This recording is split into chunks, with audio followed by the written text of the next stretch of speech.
Question में आपके सामने दो लिस्ट दिया हुआ है। पहले वाले लिस्ट में आपके सामने दिया हुआ है क्वांटम नंबर्स और सेकेंड लिस्ट में ये क्वांटम नंबर्स किस इन्फॉर्मेशन को रिप्रेजेंट करता है उसके बारे में बताया हुआ है और बोला है कौन सा मैच आपका करेक्ट होगा। तो ध्यान देना, जो पहला क्वांटम नंबर मेंशन किया है बेसिकली इसको बोलते हैं लोग मैग्नेटिक क्वांटम नंबर और ये रिप्रेजेंट करता है आपके orientation of orbital in space. जो डिजेनरेट ऑर्बिटल्स होते हैं, जो डिजेनरेट मतलब जिनका इक्वल एनर्जी होगा, उनका ओरिएंटेशन स्पेस में क्या होगा ये बताता है। यानी आपका जो ए मैच करेगा थर्ड के साथ। अब ए का थर्ड दो जगह दिया हुआ 3 और 2 में। अगर बात करते हैं बी का, तो बी में दिया हुआ है जो क्वांटम नंबर इसको बोलते हैं लोग स्पिन क्वांटम नंबर। तो ये आपको बताता है orientation off spin off electrons, यानी बी मैच करेगा 4 के साथ। तो बी का 4 दो जगह दिया हुआ है।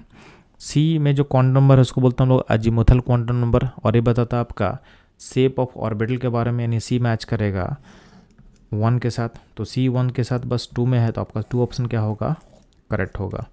डी में जो क्वांटम नंबर है इसको बोलते हैं लोग प्रिंसिपल क्वांटम नंबर और ये बताता है आपके साइज ऑफ ऑर्बिटल के बारे में इन्फॉर्मेशन देगा। तो डी मैच करेगा 2 के साथ। तो हमारा जो करेक्ट आंसर होगा ये होगा ऑप्शन 2। ये था इस क्वेश्चन का एनालिसिस एंड सॉल्यूशन। मूव करता हम लोग नेक्स्ट क्वेश्चन पे। इस क्वेश्चन में हीलियम आयन का ग्राउंड स्टेट यानी N1 का एनर्जी बताया हुआ -x। आपको बताना है इसके टर्म में B+3 आयन का एनर्जी ऑफ N2 यानी सेकेंड लेवल का एनर्जी आपको बताना है। तो ध्यान देंगे, अगर हम बात करते हैं हाइड्रोजन लाइक आयंस का, तो उसका जो एनर्जी का जो एक्सप्रेशन होता है ये होता है energy of ground state of hydrogen into Z²/n²। ठीक है।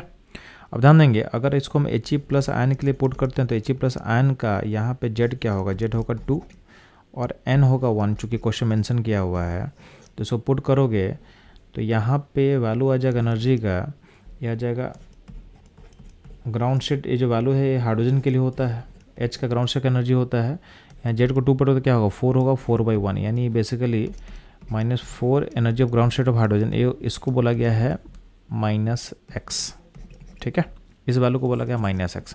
अगर हम बात करते हैं B+3 का, तो B+3 की अगर हम बात करेंगे तो उस केस में इस फॉर्मूले में अगर आप पुट करते हो तो Z कितना पुट करोगे आप बच्चों लोग, तो Z पुट करोगे 4 और चूँकि N कितना पुट करना है तो N पुट करना है आपको 2। तो अल्टीमेटली वैल्यूज पुट करने के बाद ये वैल्यू आ जाएगा, तो ground state of hydrogen into 4 का स्क्वायर डिवाइडेड बाय 2 का स्क्वायर, तो अल्टीमेटली आ जाएगा -4 Eg। तो चूँकि हम लोग -4 Eg को -x बोल चुके हैं तो यहाँ भी -4 Eg आ रहा है। इसका मतलब इसका वैल्यू क्या होगा, ये भी होगा -x। यानी आपका जो ऑप्शन 1 होगा ये होगा करेक्ट। यानी हीलियम आयन का जो ग्राउंड स्टेट एनर्जी का वैल्यू होगा वही एनर्जी का वैल्यू होगा B+3 आयन के सेकेंड एनर्जी लेवल का, यानी सेल नंबर 2 का। तो ऑप्शन 1 क्या होगा, इसका करेक्ट आंसर होगा। ये था इस क्वेश्चन का एनालिसिस एंड सॉल्यूशन। मूव करता हूँ नेक्स्ट क्वेश्चन पे। इस क्वेश्चन में से पूछा गया इनमें से कौन सा स्टेटमेंट करेक्ट होंगे। तो ध्यान देंगे, जो पहला स्टेटमेंट आपके सामने है इसमें क्या बोला हुआ है, atom of all elements are composed of 2 fundamental particle. तो ये स्टेटमेंट आपका रॉन्ग हो जाएगा। क्यों, क्योंकि यहाँ पे एटम में 3 फंडामेंटल पार्टिकल होते हैं, इलेक्ट्रॉन, प्रोटॉन एंड न्यूट्रॉन। तो आपका पहला स्टेटमेंट रॉन्ग हो चुका है। ठीक है। सेकेंड स्टेटमेंट क्या दिया, mass of electron is 9.1 × 10⁻31 kg। ये आपका करेक्ट स्टेटमेंट है, ये इलेक्ट्रॉन का मास सही लिखा हुआ है। नेक्स्ट ध्यान देंगे, जो सी स्टेटमेंट है, all the isotope of a given element so same chemical property. ध्यान देना, सारे आइसोटोप में क्या होता है, इलेक्ट्रॉन सेम होता है, प्रोटॉन आपका क्या होगा, सेम होगा। ठीक है। डिफर क्या करता है, तो डिफर करता है आपके किस में, आपके न्यूट्रॉन में। तो आपका जो प्रॉपर्टी होता है केमिकल, ये डिपेंड करता है उसके इलेक्ट्रॉनिक कॉन्फ़िगरेशन पे कि कैसे कंबाइन करेगा चीज़ों से। इसलिए क्या होगा, सारे आइसोटोप का केमिकल प्रॉपर्टी क्या होगा, सेम होगा। इसलिए क्या होगा, ऑप्शन सी इसका करेक्ट आंसर होगा। देन देंगे, जो स्टेटमेंट डी दिया हुआ है, proton electrons are collectively known as nucleons, ये स्टेटमेंट रॉन्ग होगा। यहाँ पे होना क्या चाहिए था, प्रोटॉन्स एंड न्यूट्रॉन्स। इसको यहाँ पे इलेक्ट्रॉन ही होना चाहिए था, यहाँ पे होना चाहिए था न्यूट्रॉन। तो जो न्यूक्लियस में रिसाइड करते हैं, तो न्यूक्लियस में जो रिसाइड करेंगे उसको न्यूक्लियॉन्स बोलेंगे। तो न्यूक्लियॉन्स किसको बोलते हैं, जो न्यूक्लियस के अंदर होते हैं। तो न्यूक्लियस के अंदर कौन होता है बच्चों लोग, न्यूट्रॉन एंड प्रोटॉन। ठीक है, इसलिए आपका स्टेटमेंट डी क्या होगा, इनकरेक्ट। आपका स्टेटमेंट ई क्या बोला गया है, Dalton's atomic theory regarded the atom as an ultimate particle, ये भी सही है। तो डाल्टन्स के अकॉर्डिंग क्या था कि एटम आपका अल्टीमेट पार्टिकल होता है, एटम को आप फर्दर ब्रेक नहीं कर सकते हो। तो आप देखोगे बी सी एंड ई ये आपका करेक्ट स्टेटमेंट है, तो हमारे ऑप्शन बी से मैच करेगा। तो ये था इस क्वेश्चन एनालिसिस। मूव करता हम लोग नेक्स्ट क्वेश्चन पे। इस क्वेश्चन आपसे पूछा गया है गिवन वैल्यू ऑफ एल यानी अजीमुथल क्वांटम नंबर के लिए कितना आपके पास total possible magnetic quantum number का वैल्यू जो हो सकता है, उसके वैल्यू को हम एन लिख रहे हैं। तो ध्यान देंगे एन का जो वैल्यू होता है ये बेसिकली होता है 12+1। ये फार्मूला को सिंपली पता होना चाहिए। अब देखोगे किसी भी ऑप्शन में ये वैल्यू नहीं मिल रहा है, तो इसको थोड़ा रीएडजस्ट करते हैं। तो यहाँ पर देखोगे कि nm-1 = 12 होगा। तो यहाँ से L इक्वल लिख सकते हैं nm-1/2। अब देखोगे रिलेशन जो है हमारे ऑप्शन सी से मैच करेगा, यानी इस क्वेश्चन का जो करेक्ट आंसर होगा ये होगा ऑप्शन सी। तो ये था इस क्वेश्चन एनालिसिस। मूव करता हम लोग नेक्स्ट क्वेश्चन पे। इस क्वेश्चन में आपके सामने सेकेंड्स बोर्स ऑर्बिट का रेडियस दिया हुआ हीलियम आयन का, इसका वैल्यू दिया है 105.8 पिकोमीटर। आपसे पूछा गया है radius of third Bohr orbit of Li+2 ion. तो सिंपली क्या करेंगे आप इसमें ना, तो सेकेंड जो बोर रेडियस का जो हीलियम का वैल्यू उसको लिख सकते हो A0 कांस्टेंट n²/z। तो z का वैल्यू क्या हो जाएगा हीलियम आयन के लिए, ये हो जाएगा 2, और n का वैल्यू क्या होगा 2। तो यहाँ पे क्या होगा A0 × 2²/2, तो ये हो जाएगा 2A0, और इसका वैल्यू कितना दिया हुआ 105.8 दिया हुआ है। ठीक है, अब थर्ड बोर रेडियस का वैल्यू निकालना है Li+2 आयन के लिए। तो ये वैल्यू कितना होगा A0 थर्ड मतलब 3², और z कितना होता है लिथियम का होता है 3, तो ये हो जाएगा 3A0। तो 3A0 का वैल्यू चाहिए। अब क्वेश्चन के अकॉर्डिंग क्या है 2A0 का वैल्यू को पता है कितना 105.8 है। तो इससे A0 का वैल्यू कितना निकलेगा, तो A0 का वैल्यू निकलेगा 105.8/2। तो आपको निकालना किसका है, आपको 3A0 का वैल्यू चाहिए। तो सिंपली क्या करोगे आप 3 × 105.8/2 कर लो, यानी इसका जो वैल्यू मैच करेगा ये वैल्यू आ जाएगा 1। इसको आप 3 से मल्टीप्लाई कर लो ना, तो अराउंड कितना आ जाएगा, ये हो जाएगा 317.4/2। ठीक है, और इसको आप देखोगे तो ये मैच करेगा हमारे ऑप्शन, इसका वैल्यू मैच कर जाएगा, ये हो जाएगा 158.7 पिकोमीटर। ठीक है, तो ये जो हमारा आंसर मैच करेगा ऑप्शन ए के साथ। तो ये था इस क्वेश्चन का एनालिसिस एंड सॉल्यूशन। मूव करते हैं हम लोग नेक्स्ट क्वेश्चन पे। इस क्वेश्चन में आपको इनकरेक्ट स्टेटमेंट को पहचानना है। तो ध्यान देंगे पहला स्टेटमेंट है all the 5d orbitals are different in size when compare to 4d orbitals. तो ध्यान देंगे चूँकि इनका जो प्रिंसिपल क्वांटम नंबर है वो डिफर कर रहा है, यहाँ पे 5 है, यहाँ पे 4 है। तो सिंपली आप अगर प्रिंसिपल क्वांटम नंबर को बढ़ाते हो तो साइज क्या होता है इंक्रीज करता है। तो ये स्टेटमेंट क्या होगा, करेक्ट होगा। जो स्टेटमेंट बी क्या बोला है all the 5 4d orbital have the shape similar to the respective 3d orbital. तो ध्यान देना आपका 4d हो या 3d हो अल्टीमेटली d सबसेल है, तो d सबसेल का जो शेप होगा वो सेम रहेगा irrespective of principal quantum number, यानी प्रिंसिपल क्वांटम नंबर चेंज होने पे भी शेप चेंज नहीं करता है, हाँ उनका साइज चेंज करेगा। ठीक है, इसका मतलब इनका शेप क्या सिमिलर होगा, तो ये स्टेटमेंट भी क्या होगा, करेक्ट होगा। अगला स्टेटमेंट बोला हुआ है in an atom all the 5 3d orbital are equal in energy in free state. तो पता है कि आपके पास d और d सबसेल में आपके पास 5d ऑर्बिटल होता है और इनका एनर्जी क्या होता है सेम होता है अगर ये फ्री स्टेट में होगा। तो ये भी स्टेटमेंट क्या होगा, करेक्ट होगा।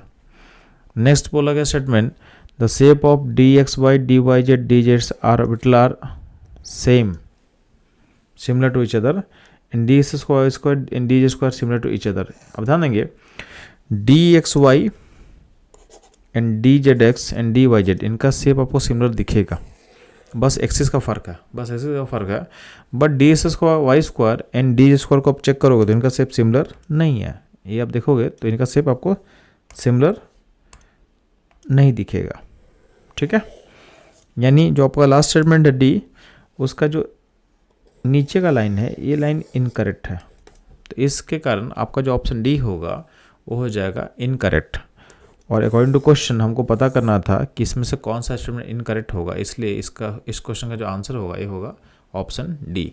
तो ये था इस क्वेश्चन का एनालिसिस। मूव करता हम लोग नेक्स्ट क्वेश्चन पे। इस क्वेश्चन बोला गया कि कौन सा पेयर आइसोट्रॉनिक नहीं है। ध्यान देंगे, पहला देखोगे तो एफ का एटॉमिक नंबर कितना होता है 26, उसमें से 2 इलेक्ट्रॉन निकाल दिया तो क्या हो जाएगा 24।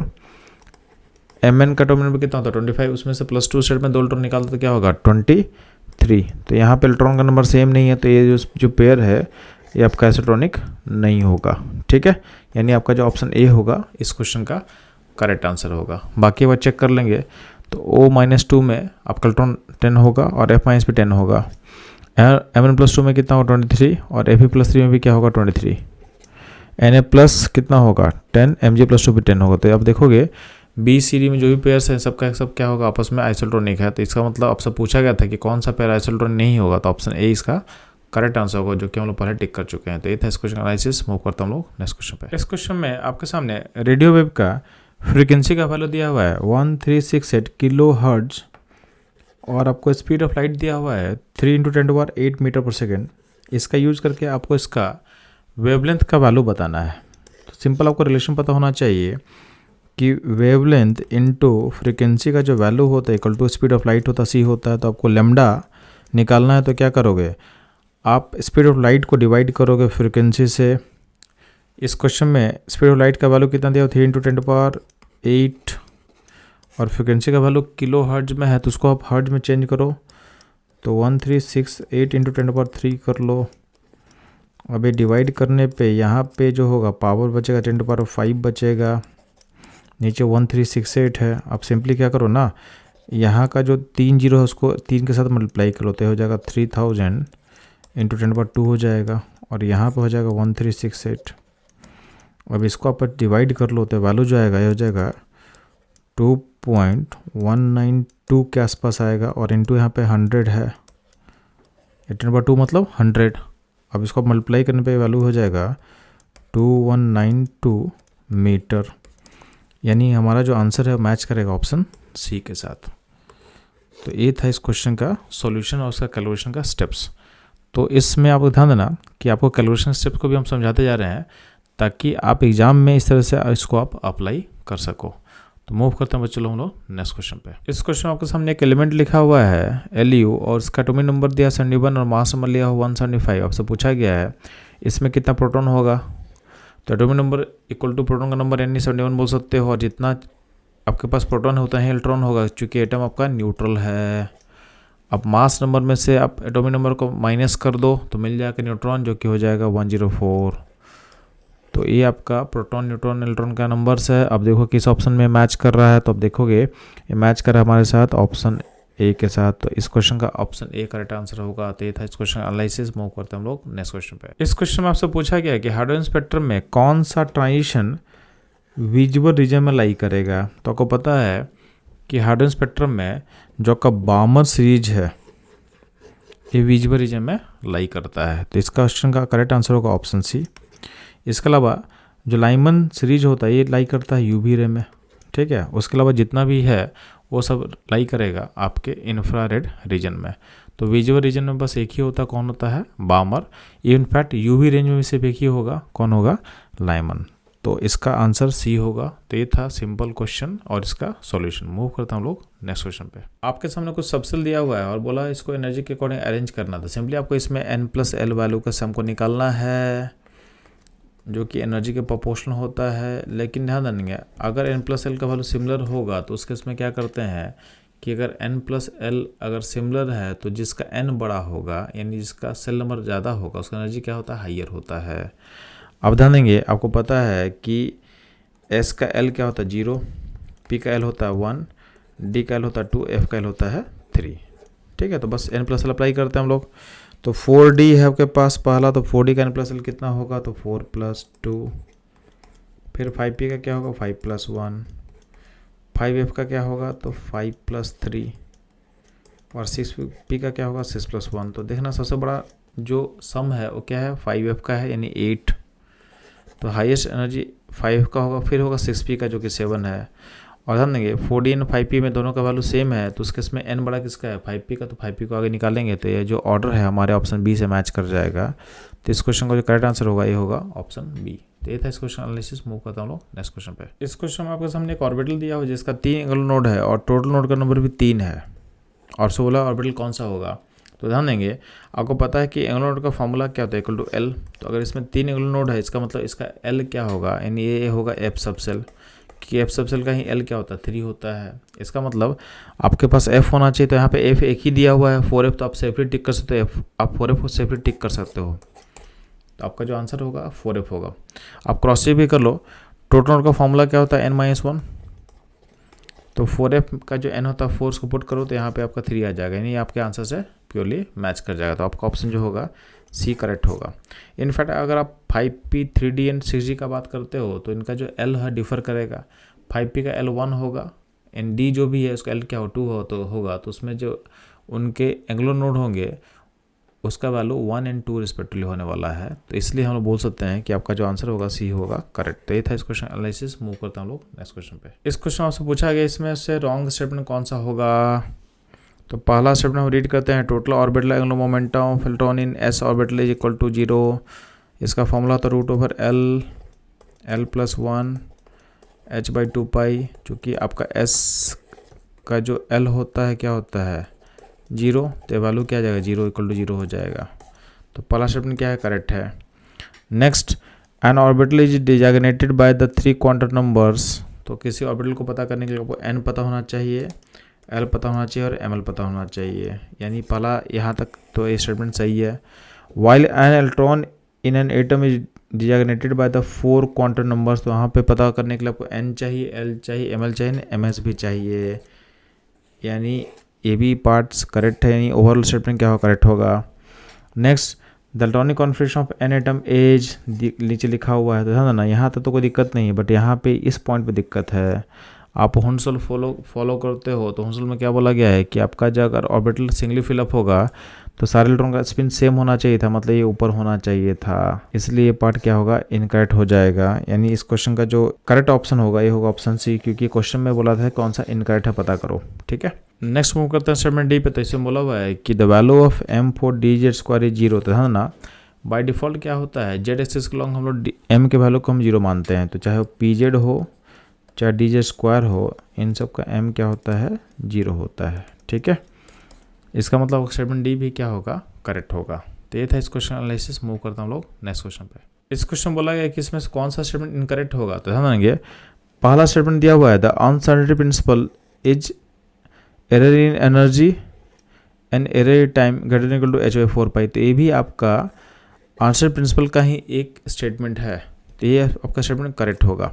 जनरली बुक्स में क्या होता है ये मेंशन नहीं किया होता, बुक्स में क्या होता है डेल्टा p यानी error in momentum into error in position is greater equal to h/4π होता है, ये नॉर्मली बुक्स में मेंशन रहता है। बट ध्यान देना एनर्जी और टाइम के एरर में भी आप सेम रिलेशन बोल सकते हो। ठीक है, तो ये भी क्या होगा आपका करेक्ट ऑप्शन होगा। ठीक है, नेक्स्ट ध्यान देना आपका जो स्टेटमेंट बी लिखा हुआ है half filled and full filled orbital have greater stability due to greater exchange energy and greater symmetry and more balance arrangement. तो ये भी स्टेटमेंट क्या होगा करेक्ट होगा। तो नेक्स्ट स्टेटमेंट सी पे हम लोग चलते हैं। तो सी में क्या बोला हुआ है the energy of 2s orbital is less than the energy of 2p orbital in case of hydrogen like atom. तो ध्यान देंगे हाइड्रोजन लाइक एटम का जब भी बात करते हैं यानी इसमें क्या होगा सिंगलट्रॉन। तो सिंगलट्रॉन सिस्टम में याद रखना आपका जो एनर्जी होता है वो प्रोपोर्शनल होता है बस n, उसमें l पे डिपेंडेंस नहीं होता। इसका मतलब 2s और 2p का एनर्जी क्या होगा सेम होगा। इसका मतलब आपका जो ऑप्शन सी होगा वो होगा इनकरेक्ट। ठीक है, हम अगर डी का बात करते हैं तो de Broglie wavelength is given by lambda equal to h/p यानी h/mv where m is the mass of particle V the group velocity of the particle. ठीक है, तो ये भी स्टेटमेंट क्या होगा करेक्ट होगा। तो इस पूरे क्वेश्चन में कौन सा स्टेटमेंट इनकरेक्ट होगा तो ऑप्शन सी इनकरेक्ट होगा। तो इस क्वेश्चन का जो करेक्ट आंसर होगा ये होगा ऑप्शन सी, क्योंकि क्वेश्चन में आपसे पूछा गया था कि कौन सा स्टेटमेंट क्या होने वाला है इनकरेक्ट।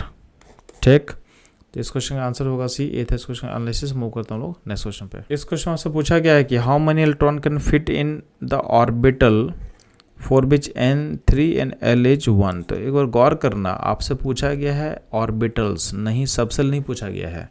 तो बहुत लोग इसमें गलती क्या करते हैं कि N3 और L1 मतलब 3p बोल देंगे, ठीक है। तो 3p में क्या होता है, 3 ऑर्बिटल होता है, तो इसका आंसर आप क्या बोलोगे, 6 बोल दोगे, बट ये गलत हो जाएगा क्योंकि आपसे 3p नहीं बोला है, बोला ऑर्बिटल। तो है ना, p में 3 ऑर्बिटल है, तो उसमें से एक ऑर्बिटल में कितना होगा। तो आपका चूंकि एक ऑर्बिटल इलेक्ट्रॉन कितना होता है, 2, तो इसका आंसर होगा 2। तो आपका n दिया हुआ, l दिया हुआ, आपसे बोला ऑर्बिटल में कितना होगा, तो आप ऑर्बिटल में हमेशा क्या 2 होता, 2 ही को टिक करोगे, ठीक है। तो इस क्वेश्चन का जो करेक्ट आंसर होगा ऑप्शन ए होगा। तो ये था इस क्वेश्चन एनालिसिस। मूव करता हम लोग नेक्स्ट क्वेश्चन पे। इस क्वेश्चन बोला है कि किस पेयर ऑफ डी ऑर्बिटल्स का जो इलेक्ट्रॉन डेंसिटी होगा एक्सिस के अलोंग होगा, यानी एक्सिस के ऊपर होगा। ध्यान देंगे, आप देखोगे तो ये तीनों जो ऑर्बिटल है, ये है नॉन एक्सियल, यानी एक्सिस पे नहीं है। तो एक्सिस पे कौन कौन होता है, तो डी स्क्वायर होता है, डी स्क्वायर होता है। इसका डेंसिटी क्या होता है, एक्सिस के ऊपर ओवरलैप करेगा। तो आपका जो करेक्ट आंसर होगा ये होगा option C, D Z square and D square जो होगा, इनका डेंसिटी क्या होगा, एक्सिस के ऊपर ओवरलैप करता है। तो ये था इस क्वेश्चन एनालिसिस। मूव करता हम लोग नेक्स्ट क्वेश्चन पे। इस क्वेश्चन बोला गया है कि 2 इलेक्ट्रॉन जो सेम ऑर्बिटल को ऑक्यूपाई करता है उसको डिस्टिंग्विश करने के लिए कौन सा क्वांटम का यूज करोगे। तो सब सिंपली है, अगर एक ही ऑर्बिटल 2 इलेक्ट्रॉन होगा तो दोनों का स्पिन उल्टा होगा, इन दोनों का ms यानी स्पिन क्वांटम नंबर क्या होगा, डिफर करना चाहिए। इसका मतलब आपका जो करेक्ट आंसर होगा ऑप्शन बी होगा। तो ये था इस क्वेश्चन एनालिसिस। मूव करता हम लोग नेक्स्ट क्वेश्चन पे। इस क्वेश्चन में टाइटेनियम का ऑर्बिटल का इंक्रीजिंग ऑर्डर को बताना है। तो सिंपली आपको इसमें फॉलो करना है n+l रूल।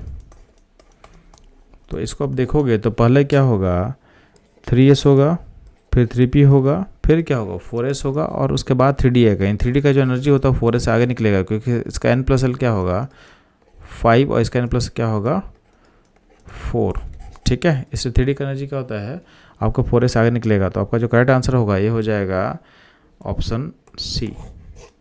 तो ये था इस क्वेश्चन का आंसर। मूव करता हूँ लोग नेक्स्ट क्वेश्चन पे।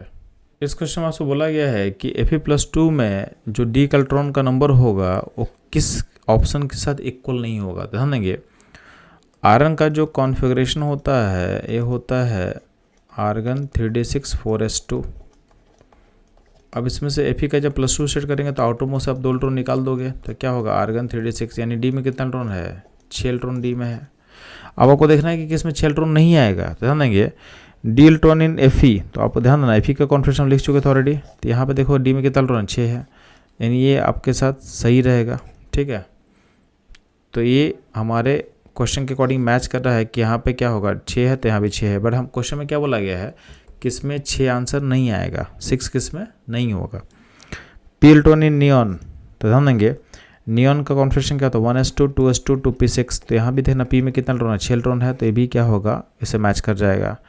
अगला है एस इलेक्ट्रॉन इन mg, तो mg का जो कॉन्फ़िगरेशन लिखो तो क्या होगा 1s2 2s2 2p6 3s2। तो s में ध्यान देना 1s 2s एंड 3s मिला लोगे तो आपका 6 आ जाएगा। तो ये भी क्या 6 के इक्वल हो रहा है। नहीं ध्यान देंगे पी इलेक्ट्रॉन इन क्लोरीन, तो क्लोरीन का जो पी इलेक्ट्रॉन होगा 1s2 2s2 2p6 3s2 and 3p5। तो पी इलेक्ट्रॉन टोटल कितना हो रहा है 2p में 6 और 3p में 5, सम क्या होगा 11, और ये 6 के इक्वल नहीं है। तो आपसे क्वेश्चन पूछा गया क्या गया था कि 6 के इक्वल कौन सा नहीं पता करो, तो ऑप्शन डी ये जो है हमारे साथ मैच करेगा। तो इस क्वेश्चन का जो करेक्ट आंसर होगा ये होगा ऑप्शन डी। तो ये था इस क्वेश्चन एनालिसिस। मूव करता हम लोग नेक्स्ट क्वेश्चन पे। इस क्वेश्चन में आपसे angular momentum of electron in D orbital पूछा गया है। तो है ना जो ऑर्बिटल एंगुलर मोमेंटम होता है डी इलेक्ट्रॉन का, इसका फॉर्मूला होता है √L+1 h/2π होता है। अब जो h/2π जो होता है इसको आप लिख सकते हो ऐसे, लिख सकते काट सकते हो, यानी ये वैल्यू हो जाएगा √L+1। अब d का l कितना होता है, d का l 2 होता है, पुट कर दो यहाँ पे तो क्या होगा √6h ऐसा कुछ होगा। अब ये किससे मैच करेगा, ये मैच करेगा हमारा ऑप्शन सी के साथ। तो ये था इस क्वेश्चन एनालिसिस। मूव करता हम लोग नेक्स्ट क्वेश्चन पे। इस क्वेश्चन पूछा गया कि B+2 के साथ कौन सा आयंस आइसोल्ट्रॉनिक होगा। तो B+ में इलेक्ट्रॉन कितना होता है बच्चे लोग, तो होता है 2। अब देखना कि 2 इलेक्ट्रॉन किसमें है, तो अब देखोगे लिथियम का 3 होता है, 3 से अगर आप 1 इलेक्ट्रॉन निकाल दोगे तो इसमें क्या बचेगा 2 बचेगा लिथियम प्लस में। तो अब देखोगे B+2 आइसोटोनिक होगा लिथियम प्लस आयन के साथ, यानी ऑप्शन बी इस क्वेश्चन का करेक्ट आंसर होगा। तो ये था इस क्वेश्चन का एनालिसिस। मूव करते हम लोग नेक्स्ट क्वेश्चन पे। इस क्वेश्चन में आपके सामने लाइट का वेवलेंथ दिया हुआ है 45 नैनोमीटर। आपसे पूछा गया है इस लाइट के पार्टिकल का आपको एनर्जी पता करना है जूल में। तो सिंपल आप अप्लाई करोगे फॉर्मूला, एनर्जी इक्वल टू क्या होगा Hc/λ, और यहाँ लैम्डा पुट करना पड़ेगा आपको मीटर में, तो आपका वैल्यू निकलता है इसका जूल में। अब ध्यान देंगे इस क्वेश्चन में अगर आप H का वैल्यू अलग पुट करोगे, C का वैल्यू अलग पुट करोगे, तो आपको कैलकुलेशन ज़्यादा लंबा करना पड़ेगा। तो आपके लिए सिंपली मैं समझा रहा हूँ कि अगर हमको एनर्जी जूल में निकालना होगा, लैम्डा पुट करेंगे मीटर में, तो सिंपली आप Hc का वैल्यू को ले सकते हो। इसको आप याद कर लो, ये होता है 2 × 10⁻25। तो आपके लिए हम लोग सिंप्लीफाई कर दिए कि आपको Hc का वैल्यू को याद कर लेना, कितना होगा 2 × 10⁻25। अब इसको हम लोग पुट करते हैं, तो एनर्जी इक्वल टू क्या होगा Hc/λ। Hc का वैल्यू होगा 2 × 10⁻25, लैम्डा का वैल्यू है नैनोमीटर में, उसको चेंज करें मीटर में तो हो जाएगा 45 × 10⁻9 मीटर। अब इसको कैलकुलेशन करेंगे तो हो जाएगा 2 × 10⁻16/45।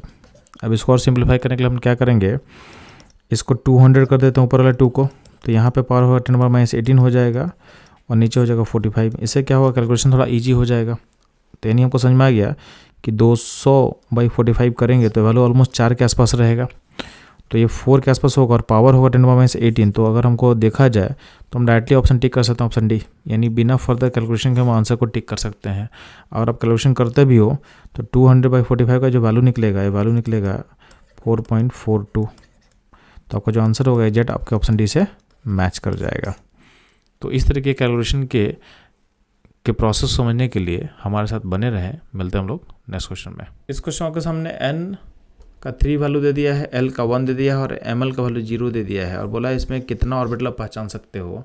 तो चूंकि आपका n डिसाइडेड है, L डिसाइडेड है, N3p, और p में कितना ऑर्बिटल होता है 3, उसमें आपको ml भी डिसाइड कर दिया गया है, यानी यहाँ पे जो ml -1 0 1 होता तो आपको इसको बताया गया है, यानी इसमें जो ऑर्बिटल का नंबर होगा 1 होगा। तो ये था इस क्वेश्चन का एनालिसिस। मूव करते हैं हम लोग नेक्स्ट क्वेश्चन पे। इस क्वेश्चन में आपको सामने प्लैंक कांस्टेंट का वैल्यू दिया हुआ है और स्पीड ऑफ लाइट का वैल्यू दिया हुआ है नैनोमीटर पर सेकंड में, ठीक है, और आपको फ्रीक्वेंसी का वैल्यू दिया हुआ है पर सेकंड में। आपसे वेवलेंथ निकालना है नैनोमीटर्स में। तो सिंपल आप अप्लाई करोगे frequency into lambda equal to C. चूँकि आपका फ्रीक्वेंसी है पर सेकंड में और स्पीड ऑफ लाइट दिया हुआ है नैनोमीटर पर सेकंड में, तो सिंपली आपका लैम्डा किस में निकल जाएगा, आपका निकल जाएगा नैनोमीटर में। तो आप अगर आपको लैम्डा निकालना तो क्या होगा, सी को डिवाइड करोगे आप किससे, फ्रीक्वेंसी से। तो सी का वैल्यू हो जाएगा 3 × 10⁻17 नैनोमीटर पर सेकंड, और यहाँ पे पुट करो इसको तो हो जाएगा इतना। सॉल्व करो तो ऊपर आ जाएगा 300 और नीचे हो जाएगा 6, तो वैल्यू हो जाएगा 50, यानी 50 नैनोमीटर होगा आपका लैम्डा का वैल्यू। तो इसका जो करेक्ट आंसर होगा ये होगा ऑप्शन ए। तो ये था इस क्वेश्चन का सॉल्यूशन। मूव करते हम लोग नेक्स्ट क्वेश्चन पे। इस क्वेश्चन से बोला गया है कि लॉ ऑफ फोटोकेमिकल इक्विवेलेंस का यूज करते हुए आपको बताना है एनर्जी इन अर्ज पर मोल, यानी सिंपली क्या करना है, आपको CGS यूनिट्स में आपको बताना है एनर्जी 1 मोल फोटोन पार्टिकल का इन टर्म्स ऑफ लैम्डा। तो क्या होगा, हम सिंपली पुट करेंगे Hc/λ और इसको Na से मल्टीप्लाई कर देंगे। इसमें चूँकि CGS वैल्यू दिया हुआ सारे कांस्टेंट का, उसको यूज कर ले आप। तो H का वैल्यू होगा 6.62 × 10⁻27, ठीक है। आपके C का वैल्यू कितना होगा 3 × 10⁻10। लैम्डा को छोड़ दो लैम्डा में, क्योंकि लैम्डा आपको के फॉर्म में आपको निकालना है। इंटू Na कर लो तो 6.02 × 10⁻23 कर लेना है आपको।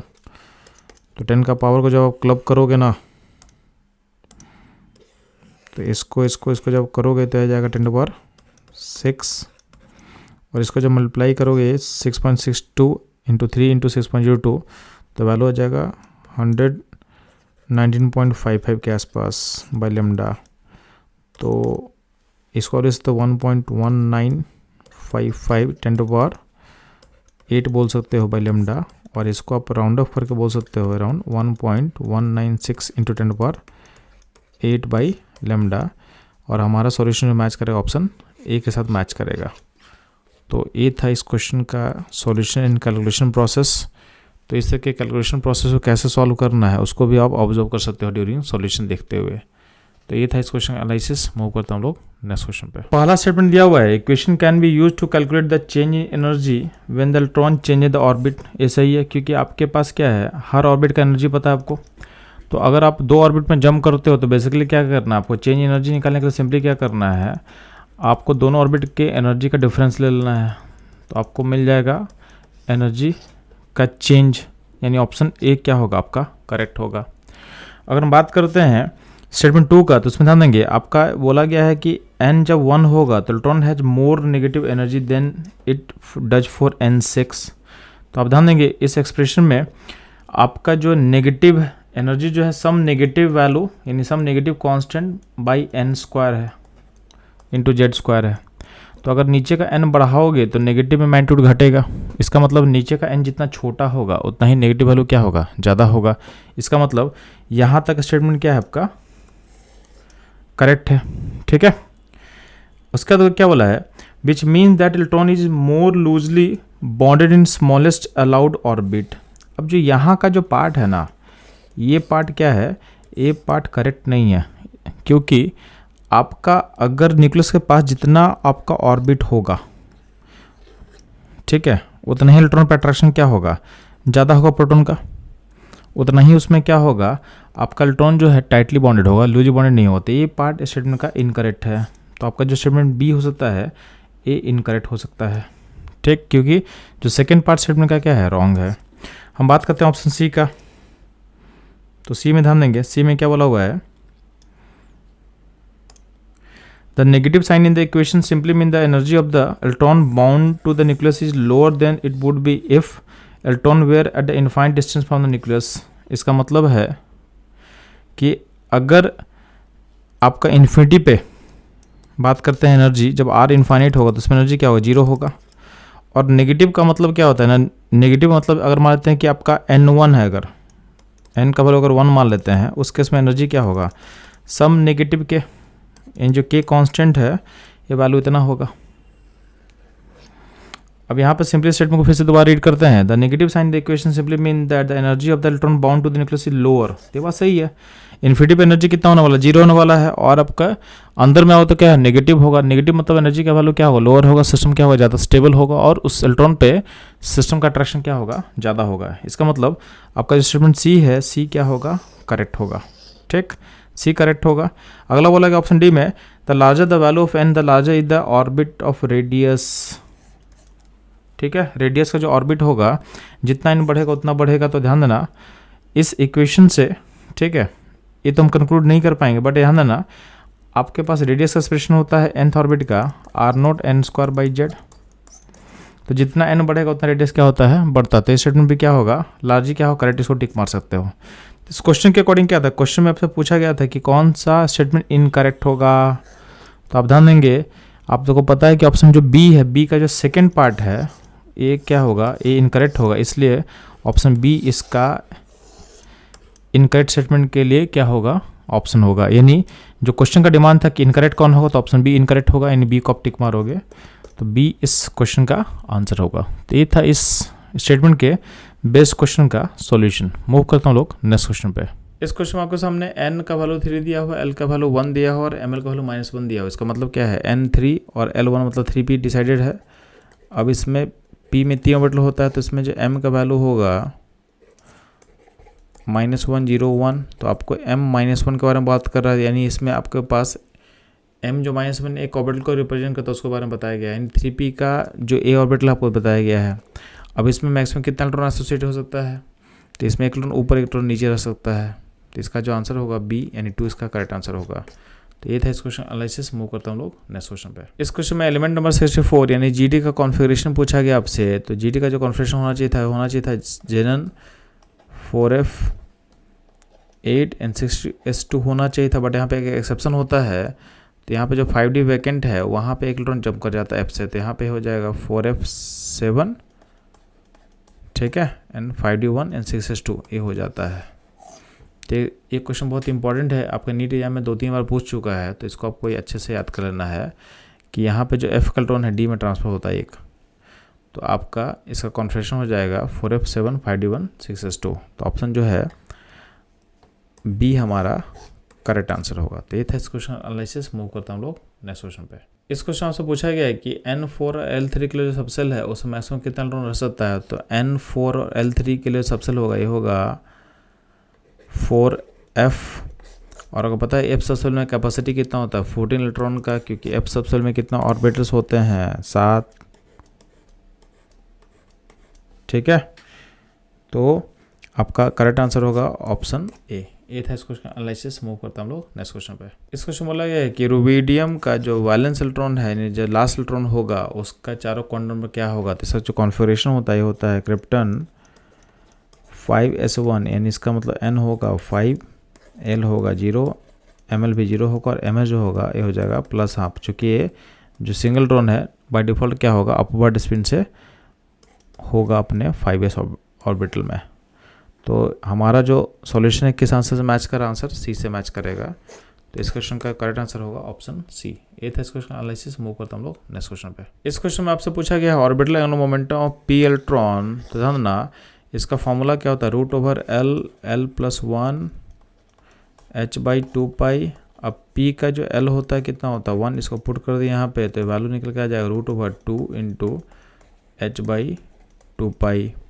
तो अब देना इसको सिंप्लीफाई करने पे क्या हो जाएगा h/√2π हो जाएगा, यानी पाई रूट के बाहर रहेगा। तो हमारा जो आंसर है हमारे ऑप्शन ए से मैच करेगा। तो ए इसका करेक्ट आंसर होगा। तो ये था इस क्वेश्चन का एनालिसिस। मूव करता हूँ लोग नेक्स्ट क्वेश्चन पे। इस क्वेश्चन में 2 अलग अलग फोटोन का एनर्जी का वैल्यू दिया हुआ है और बोला है उसके लेमडा में रिलेशन क्या होगा। तो इस क्वेश्चन में ध्यान देना आपको जो पहले फोटोन का एनर्जी का वैल्यू है 25 इलेक्ट्रॉन वोल्ट और दूसरे का 50 इलेक्ट्रॉन वोल्ट है। आपको पता है कि इक्वल टू क्या होता है c/λ।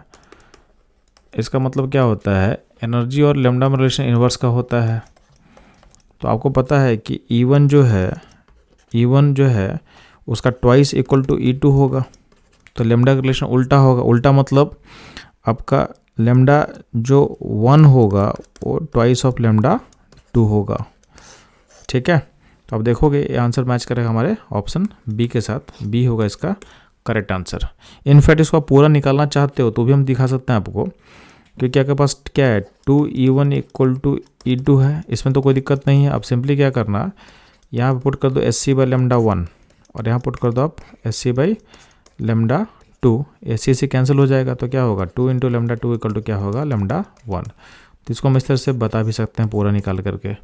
तो इस तरीके के प्रोसेस के को सॉल्यूशन को जानने के लिए और सिंप्लीफाई तरीके से कैसे हम लोग सॉल्यूशन निकालते हैं सीखने के लिए हमारे साथ बने रहें। मिलते हैं हम लोग नेक्स्ट क्वेश्चन पे। इस क्वेश्चन से पूछा गया है कि हाइड्रोजन में कौन सा ट्रांजिशन जो होगा लिस्ट एनर्जेटिक फोटोन आपको देने वाला है। तो ध्यान देंगे आपको पता है कि हाइड्रोजन का जो एनर्जी लेवल्स होता है जैसे से हम ऊपर मूव करेंगे, मान लेते हैं मेरा AN1 है, ऑर्बिट नंबर 1 है, ये 2 है, 3 है, 4 है, 5 है। ठीक है, तो जितना एनर्जी का डिफरेंस ज़्यादा होगा ऑर्बिट्स के बीच में उस ट्रांजिशन में उतना उसका क्या होगा एनर्जी गैप ज़्यादा होगा।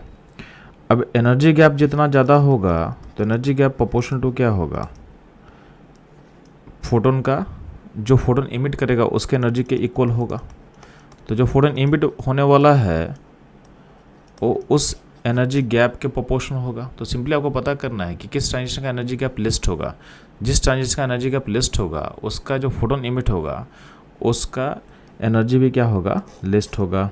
तो ध्यान देंगे 6 से अगर हम 1 का जंप देख रहे हैं तो ये जंप यहाँ से यहाँ है। ठीक है, आप अब देखोगे 6 से 5 का, तो 6 से 5 का जंप कौन सा दिख रहा है, ऑप्शन जो सी दिख रहा है 6 से 5 ये जंप हम बात कर रहे हैं। अगला पॉइंट है 5 से 4 का, तो ये जंप है। ठीक है, और 5 से 3 का जंप तो देखो तो इस जंप का बात कर रहे हैं। तो ध्यान देंगे एक आपको ये भी पता होना चाहिए कि जैसे जैसे हम ऊपर मूव करते हैं सेल के बीच का एनर्जी गैप घटता जाता है। इसका मतलब यहाँ जो गैप है इस गैप को अगर हम बोल दे x और इस गैप को हम अगर बोल दे y, तो जो गैप का वैल्यू होगा x का वैल्यू y से छोटा होता है। ठीक है, और इसको हम z बोल दें तो z इन सबसे बड़ा होगा। जैसे जैसे हम ऊपर मूव करते हैं एनर्जी जो होता है सेल के बीच में वो गैप घटता जाता है।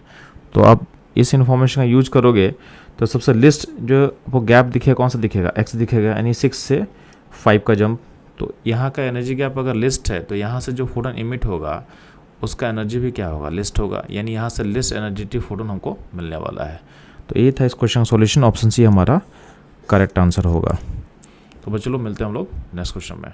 इस क्वेश्चन बोला है कि 4th लेवल में यानी N4 में कितना टोटल ऑर्बिटल होंगे। तो सिंपली इसका जो फॉर्मूला होता है n स्क्वायर यानी इक्वल टू क्या होगा 16। तो ऑप्शन जो होगा बी इसका करेक्ट आंसर होगा। इसको ज़्यादा बेटर तरीके से आप सोच सकते हो तो क्या होगा, आपके पास क्या है N4 में L का वैल्यू क्या हो सकता है 0, ठीक है, 1 2 एंड 3।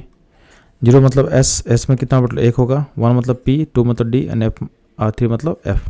तो P में कितना होगा 3 ऑर्बिटल होगा, D में कितना होगा 5 और F में कितना होगा 7। तो 7 5 12, 12 3 15 1 16, ऐसे भी सोच सकते हो आप, ठीक है। इनफैक्ट आप इसमें ml का वैल्यू लिख के भी आप काउंट कर सकते थे। तो आप जैसा भी निकालो आपका आंसर कितना आएगा 16 आएगा। तो ये था इस क्वेश्चन का करेक्ट आंसर, ऑप्शन बी इसका करेक्ट होगा। तो मूव करें हम लोग नेक्स्ट क्वेश्चन के एनालिसिस पे। N6 के लिए क्या करेक्ट सीक्वेंसों का फिलिंग का ध्यान देंगे, हमेशा स्टार्ट होता है S से और एंड करेगा P पे, ठीक है। S से स्टार्ट होगा एंड होगा P पे, और उसके बाद P के पीछे D आएगा और D के पीछे F आएगा, ठीक है। तो कोई फिलिंग स्टार्ट होता है S से एंड करता P पे, P के जस्ट पीछे में आएगा D यानी n-1D हो जाएगा, और उसके बाद आएगा F n-2 F हो जाएगा। यानी सिंपली इसमें हम लोग n+l रूल को फॉलो कर रहे हैं, बात समझे। तो हमारा जो ऑप्शन ए होगा ये होगा करेक्ट आंसर। तो ये था इस क्वेश्चन एनालिसिस। मूव करते हम लोग नेक्स्ट क्वेश्चन पे। इस क्वेश्चन में एक बॉल है जिसका वेट दिया है 0.66 kg और बोला गया इसका स्पीड है 100 मीटर पर सेकेंड। आपको इसका डी ब्रोगली वेरिएंस पता करना है। तो लेमडा इक्वल टू हम लोग h/p अप्लाई करेंगे। h का वैल्यू कितना हो जाएगा 6.6 × 10⁻34, मास है 0.66, ठीक है, और स्पीड है 100। इसको जब सॉल्व करेंगे तो ये इसको आप लिख सकते हो, ऊपर वाला 66 × 10⁻35 हो जाएगा, और नीचे में 100 मल्टीप्लाई करने से क्या हो जाएगा, हो जाएगा 66, एक आपस में क्या होगा कैंसिल हो जाएगा। तो अल्टीमेटली लैम्डा का वैल्यू कितना निकलेगा 10⁻35 मीटर। तो हमारा जो सॉल्यूशन है मैच करेगा ऑप्शन सी के साथ। तो इस क्वेश्चन का जो करेक्ट आंसर होगा ये होगा ऑप्शन सी। ये था इस क्वेश्चन का एनालिसिस। मूव करता हम लोग नेक्स्ट क्वेश्चन में। किसी भी सबसेल में मैक्सिमम कितना इलेक्ट्रॉन हो सकता है, इसको कैसे डिसाइड करेंगे। तो इसके लिए फॉर्मूला सिंपली होता है 4l+2, ठीक है। आपके ऑर्बिटल का नंबर कितना होता है सबसेल में, तो होता है 12+1। इसको डबल करना पड़ेगा क्योंकि एक ऑर्बिटल में कितने इलेक्ट्रॉन रहते हैं 2 इलेक्ट्रॉन रहते हैं। तो आप क्या करोगे, ऑर्बिटल का जो नंबर होता है उसको 2 से मल्टीप्लाई करो तो क्या हो जाएगा, ये निकल के आ जाएगा। तो हमारा जो आंसर है ऑप्शन डी से मैच करेगा। तो इस क्वेश्चन का करेक्ट आंसर होगा ऑप्शन डी। तो ये था इस क्वेश्चन का एनालिसिस। मूव करते हैं हम लोग नेक्स्ट क्वेश्चन पे। इस क्वेश्चन बोला गया इसमें कौन सा जो सेट है वो परमिसिबल नहीं है इलेक्ट्रॉन्स के लिए। तो ध्यान देंगे आप चेक करना। तो ऑप्शन जो बी है उसमें N3 है, उसमें L2 दिया, उसमें कोई दिक्कत नहीं है। बट L2 के लिए M-3 पॉसिबल ही नहीं है, क्योंकि पता है M का वैल्यू जो होता है -L2 + L वेरी करता है। तो कभी भी आपका L2 है तो उसका M जो होगा -2 से +2 तक होना चाहिए था, -3 लिखा हो, मतलब यही होगा इनकरेक्ट, यानी पॉसिबल नहीं होगा। तो इस क्वेश्चन का जो करेक्ट आंसर होगा ये होगा ऑप्शन बी। तो ये था इस क्वेश्चन का एनालिसिस। मूव करता हूँ लोग नेक्स्ट क्वेश्चन पे। इस क्वेश्चन बोला है कि uncertainty in the position momentum are equal, यानी delta P and delta X equal है। तो बोला गया है अनसर्टेनिटी इन वेलोसिटी क्या होगा। तो ध्यान देना डेल्टा P इक्वल टू क्या होता है M डेल्टा V बोल सकते हैं इसको, यानी और डेल्टा V क्या होता है, ये होता है अनसर्टेनिटी इन द क्या होगा वेलोसिटी होगा। तो आपको डेल्टा V बेसिकली क्या होगा डेल्टा P यानी मोमेंटम में जो अनसर्टेनिटी है बाई मास कर लेना है। आपको पता है कि ये पता है कि delta P delta S equal है, तो पता है delta P into delta X का जो वैल्यू होता है ये होता है h/4π। अब चूंकि दोनों इक्वल है तो इसमें मान लेते हैं, इसको हम बोल सकते हैं कि डेल्टा P का इसको स्क्वायर कर सकते हैं हम, इक्वल टू क्या होगा h/4π। तो डेल्टा P क्या निकल के आ जाएगा, हो जाएगा h/4π का रूट, यानी इसको अगर तो 4 रूट से बाहर आएगा तो क्या होगा 1/2 रूट ऑफ h/π। ये होगा डेल्टा P का वैल्यू। अब डेल्टा V जो निकलेगा ये निकलेगा डेल्टा P/m। तो इसको वैल्यू को पुट करो तो डेल्टा V जो होगा ये हो जाएगा 1/2m रूट के अंदर h/π। अभी ध्यान देना ये किससे मैच करेगा, तो मैच करेगा हमारे ऑप्शन सी के साथ। तो सिंपल आपके हाइजेनबर्ग प्रिंसिपल का एप्लीकेशन था, बस कंडीशन आपको अप्लाई कर देना था कि मोमेंटम और पोजीशन का जो एरर है इक्वल है, तो इससे क्वेश्चन आपका इजीली सॉल्व हो जाएगा। तो ये था इस क्वेश्चन का सॉल्यूशन। मूव करता हूँ लोग नेक्स्ट क्वेश्चन में। इस क्वेश्चन में आपके सामने पोजीशन में जो अनसर्टेनिटी है दिया हुआ है इन सीजीएस में 10⁻18 ग्राम सेंटीमीटर पर सेकेंड, और ऐसे पूछा गया है कि वेलोसिटी में कितना अनसर्टेनिटी होगा इन सीजीएस यूनिट, और आपको मास ऑफ इलेक्ट्रॉन दिया हुआ 9 × 10⁻28 ग्राम। तो सिंपली ध्यान देना डेल्टा पी का वैल्यू क्या होगा, एम डेल्टा वी। तो डेल्टा वी जो है कैसे निकले, डेल्टा पी बाई एम, और डेल्टा पी का वैल्यू दिया क्वेश्चन में 10⁻18। मास ऑफ इलेक्ट्रॉन कितना होगा, 9 × 10⁻28। तो इसको बस आप सॉल्व कर लो। तो सॉल्व करोगे तो ये क्या होगा, ऊपर हो जाएगा 10⁻10 हो जाएगा और नीचे 9 होगा। तो 9 को ऑलमोस्ट आप क्या मान सकते हो, 10 मान सकते हो। तो ये हो जाएगा 10⁻9, ठीक है, सेंटीमीटर पर सेकेंड के आसपास आपका आंसर आ जाएगा। तो आपका जो आंसर होगा मैच करेगा हमारे ऑप्शन सी के साथ। तो सी जो होगा, सी होगा इस क्वेश्चन का करेक्ट आंसर। मूव करता हूँ लोग नेक्स्ट क्वेश्चन में। इस क्वेश्चन बोला है कि इसमें कौन सा क्वांटम नंबर पॉसिबल नहीं होगा। ध्यान देंगे, पहले वाले में N3, L0, M0 और S+½ A हो सकता है, इसमें कोई दिक्कत नहीं है। जो सेकंड है N2 में L2 ये पॉसिबल नहीं है। क्यों? क्योंकि L का जो वैल्यू है वेरी करता है 0 से लेकर N-1 तक, यानी N2 में L2 पॉसिबल नहीं होगा, यानी 2 नंबर पॉसिबल नहीं है। थर्ड वाले में N4 है, L3 है, M-2 है, पॉसिबल हो सकता है, कोई दिक्कत नहीं यहाँ पे है। जो आपका फोर्थ है वहाँ भी N1 में L0 है, उसमें M-1 दे दिया, यहाँ पे गलत हो जाएगा क्योंकि M जो है -L2 + L वारी करता है। तो चूँकि यहाँ पे आपका L0 है तो उसमें M भी क्या होना चाहिए, 0 होना चाहिए था, माइनस में तो नहीं होगा, नहीं आपका फोर्थ क्या होगा, नॉट पॉसिबल। अब ध्यान देंगे आपका जो फिफ्थ है N3 में L2 कोई दिक्कत नहीं, L2 में M3 पॉसिबल नहीं होगा फिर से, क्योंकि अगर L2 है तो M का जो वैल्यू होगा -L2 + L रहेगा, यानी -2 से +2 तक वैरी करेगा। तो यहाँ 3 तो पॉसिबल नहीं होगा, यानी आपका जो पॉसिबल क्या क्या नहीं होगा, 2, 4 और 5। तो 2, 4 और 5 आपका ऑप्शन बी में लिखा हुआ है, तो इस क्वेश्चन का करेक्ट आंसर होगा ऑप्शन बी। तो ये था इस क्वेश्चन एनालिसिस। मूव करता हम लोग नेक्स्ट क्वेश्चन पे। इस क्वेश्चन में इलेक्ट्रॉन का मास दिया आपके सामने, प्लैंक कांस्टेंट का वैल्यू दिया जो आपको लेना है, और आपको बोला गया आपको भी निकालना है अनसर्टेनिटी इन द वेलोसिटी निकालना है, और गिवन दिया हुआ है with in distance of 0.1 angstrom. यानी जो वैल्यू दिया हुआ है बेसिकली दिया हुआ है अनसर्टेनिटी इन द पोजीशन दिया हुआ है, यानी आपको डेल्टा एक्स का वैल्यू दे दिया है। इस 0.1 एंगस्ट्रॉम को आप चेंज करोगे किस में, मीटर में। तो 0.1 × 10⁻10 कर देना है आपको, यानी वैल्यू हो जाएगा 10⁻- जो होगा 11 हो जाएगा, ठीक है। तो ये वैल्यू हो गया 10⁻11 मीटर। ये हो गया position, uncertainty in the position. अब आपको इसका यूज करके निकालना है डेल्टा वी का वैल्यू। तो सिंपली आप इसमें अप्लाई करोगे हाइजेनबर्ग प्रिंसिपल को, यानी delta P into delta x का वैल्यू होता है लिमिटिंग केस में h/4π। इससे बस हमको इक्वेट करना था। अब ध्यान देंगे डेल्टा पी को हम लिख सकते हैं m डेल्टा वी, और यहाँ पे क्या होगा डेल्टा एक्स एक होगा h/4π। अब डेल्टा वी निकालना है तो बेसिकली क्या होगा h, यहाँ पे m डिवाइड करोगे 4π रहेगा और यहाँ पे डेल्टा x रहेगा। इसको सॉल्व करके आप डेल्टा वी का वैल्यू निकाल सकते हो आप। तो बस हमको वैल्यूज का पुट करना है। तो डेल्टा वी = h का वैल्यू कितना होगा 6.626 10⁻34। आपका m का वैल्यू कितना हो जाएगा, तो m का वैल्यू हो जाएगा 9.11 10⁻31 kg। 4π को ले सकते 3.14, और डेल्टा एक्स का वैल्यू कितना होगा 10⁻11। इसको कैंसिल करो आप पहले।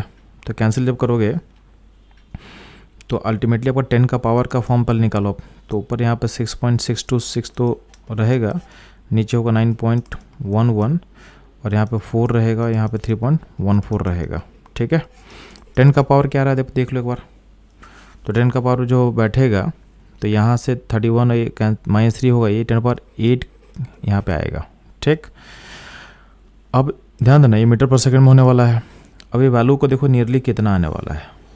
तो नीचे का जो वैल्यू इसको आप अगर देखो तो अप्रोक्सीमेशन करके इसको आप 10 मान सकते हो ऑलमोस्ट। इसको आप 4 कर लो, इसको 3 कर सकते हो। तो क्या होगा 40, ये नीचे का वैल्यू 120 के आसपास होगा और ऊपर का वैल्यू जो होगा अराउंड जो 6 के आसपास भी अगर लेते हो तो ये वैल्यू जो होगा नियरली 6.626 और नीचे के वैल्यू ले सकते हो 120 के आसपास। थोड़ा सा अप्रोक्सीमेशन करते हैं तो ऊपर का अगर हम 6 मान लेंगे ना, ऑलमोस्ट ये हुआ बाई 120, यानी वैल्यू हो जाएगा 1/20, ठीक है।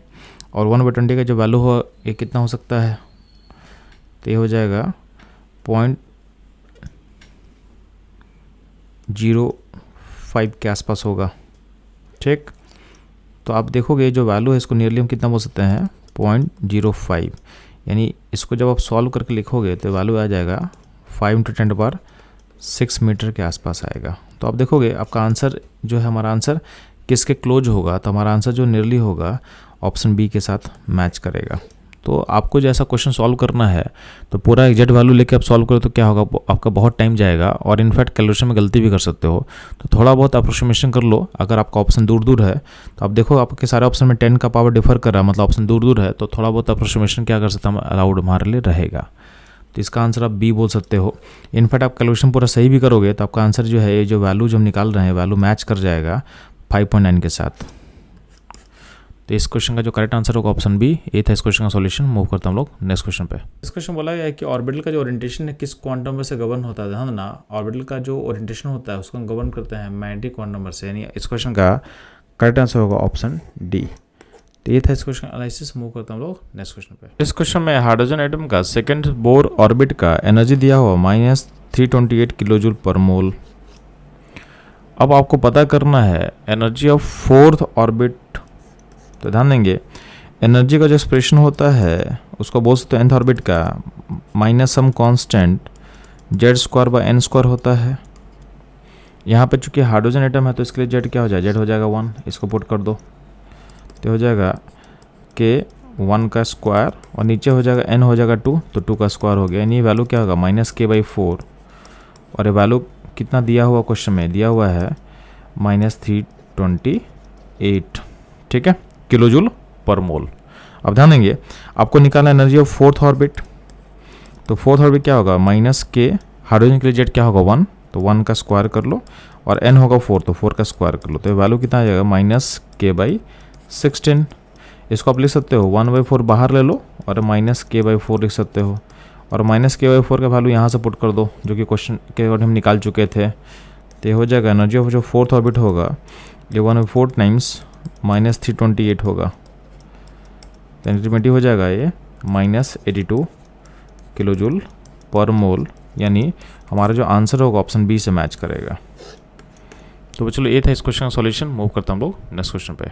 इस क्वेश्चन से पूछा गया है फ्रीक्वेंसी ऑफ रेडिएशन आपको निकालना है जब इलेक्ट्रॉन फॉल करेगा फ्रॉम n4 से n1 पे इन हाइड्रोजन एटम, और का गिवन दिया हुआ है ionization potential of hydrogen atom दिया हुआ है 2.18 × 10⁻18 जूल पर एटम, और आपको प्लैंक कांस्टेंट का वैल्यू दिया हुआ है।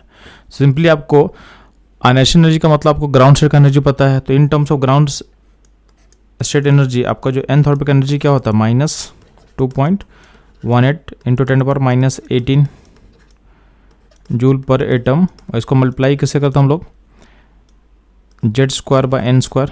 क्वेश्चन के अकॉर्डिंग आपका जेड क्या होगा 1 होगा क्योंकि एटम क्या हाइड्रोजन है, तो इसमें आप जेड को 1 पुट कर दो तो एक्सप्रेशन क्या हो जाएगा 2.18 × 10⁻18/n²। तो nth ऑर्बिट का रिलेशन को समझ में आ गया कि एनर्जी का रिलेशन क्या। अब क्या करना, सिंपली अब एनर्जी का गैप पता करो। अब एनर्जी गैप क्या होगा तो ध्यान देंगे, तो एनर्जी का जो गैप होगा इस गैप में आप E1 से -E4 कर लो, तो आपके पास nth ऑर्बिट के एनर्जी का एक्सप्रेशन आ चुका है। अब सिंपली क्या करना है आपको n4 से 1 का जो जंप हो रहा है उसका एनर्जी का गैप पता करना है। तो गैप का वैल्यू कैसे पता चलेगा बच्चे लोग, तो आपको चूंकि एनर्जी के गैप को पॉजिटिव रखना है तो आप क्या करोगे E4 - E1 करना, क्योंकि E4 का एनर्जी क्या होता है हाइयर होता है एज कम्पेयर टू E1। तो आपका जो रिलेशन निकलेगा यहाँ ध्यान देंगे, तो एनर्जी का जो गैप होगा जाएगा अपना,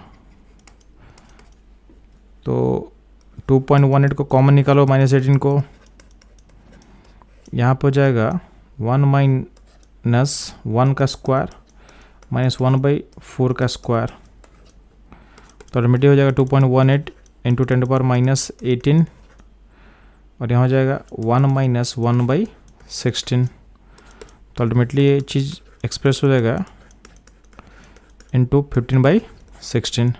अब इस गैप को आप इक्वेट कर सकते हो, यानी इस गैप का फोटोन निकलेगा, तो इस गैप को जो फोटोन का फ्रिक्वेंसी से लिंक करो, एच न्यू इक्वल टू क्या होगा 2.18 इंटू 10⁻−18 15/16।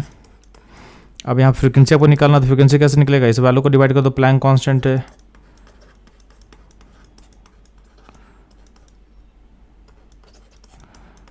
तो ये हो जाएगा 6.626 10⁻−34।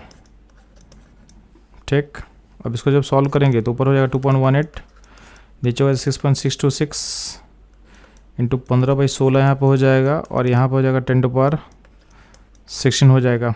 अब ध्यान देंगे, अब हमको ऑप्शन को टिक करना है। अब यहाँ पे ऑप्शन देना, सब जगह 10 का पावर कितना दिया, 15 दिया हुआ है, तो मेरे पास अप्रोक्सीमेशन का स्कोप काफ़ी कम बचता है, तो देखते हैं, एक बार चेक कर लेते हैं हम लोग। तो इसमें क्या करेंगे, इसको ऑलमोस्ट हम इसको क्या कर सकते हैं, इसको ऑलमोस्ट एक, अगर देखोगे आप तो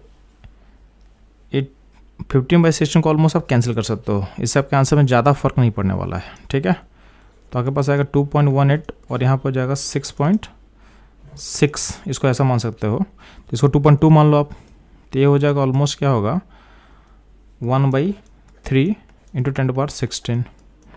और जो 1/3 होगा ये ऑलमोस्ट क्या होगा 0.33 हो सकता है। इसको आप अगर फर्दर सॉल्व करो तो क्या होगा 3.3 इंटू 10 क्या होगा 15 हो जाएगा। तो आपका जो हमारा जो आंसर है होगा किस ऑप्शन मैच कर रहा है, तो मैच कर रहा है ऑप्शन सी के साथ, क्लोजली मैच कर रहा है, तो हम सी को टिक कर सकते हैं। इनफैक्ट आप अगर पूरा का पूरा एग्जैक्ट सॉल्व करते तो आपका ऑप्शन जो सी होगा वही आंसर आपका आता। तो इस तरह से आपको अप्रोक्सीमेशन अप्लाई करना है और अपने कैलकुलेशन को क्या करना है, मिनिमाइज करके क्वेश्चन को जल्दी बनाने के लिए ट्राई करना है। तो इस तरह के सॉल्यूशंस के लिए हमारे साथ बने रहें। मिलते हैं हम लोग नेक्स्ट क्वेश्चन में। इस क्वेश्चन में आपके सामने प्लैंक कांस्टेंट का वैल्यू दिया हुआ है जिसका कोई यूज नहीं इस क्वेश्चन में। ठीक है, आपको सिंपली इसका इस क्वेश्चन में यूज करना, आपको speed of light cut cut cut cut cut. इस क्वेश्चन में आपके सामने लाइट का फ्रीक्वेंसी दिया हुआ है 8 × 10⁻15 सेकेंड इनवर्स। आपको स्पीड ऑफ लाइट दिया हुआ है 3 × 10⁸ मीटर पर सेकेंड और प्लैंक कांस्टेंट का वैल्यू दिया हुआ है और आपसे वेवलेंथ का वैल्यू पूछा हुआ है। तो ध्यान ना, इस क्वेश्चन में प्लैंक कांस्टेंट का वैल्यू का कोई यूज नहीं है। आप सिंपली अप्लाई करोगे frequency into lambda equal to क्या होता है सी। आपको लेमडा पता करना है नैनोमीटर में, तो क्या होगा सी यानी 3 × 10⁸ को डिवाइड करेंगे फ्रीक्वेंसी से जो कि दिया हुआ 8 × 10⁻15, तो निकल के आ जाएगा 3/8 × 10⁻⁻7। अब ध्यान इसको आप लिख सकते हो 300/8 इंटू 10⁻⁻9 लिख सकते हो। अब ये इसको ए मीटर जो इसको आप नैनोमीटर बोल सकते हो, तो हो जाएगा 300/8 नैनोमीटर। ठीक है, अब इसको आप सॉल्व करोगे तो यहाँ डिवाइड करना स्टार्ट हम लोग करते हैं, तो क्या होगा ये हो जाएगा 37.5 नैनोमीटर, यानी 37.5 नैनोमीटर है। अभी वैल्यू किससे मैच करेगा, तो उसको अराउंड आप लिख सकते हो 40 और 40 को लिख सकते हो 4 × 10⁻1 नैनोमीटर। तो आपका जो आंसर है यानी हमारा जो आंसर है ऑप्शन सी से मैच करेगा।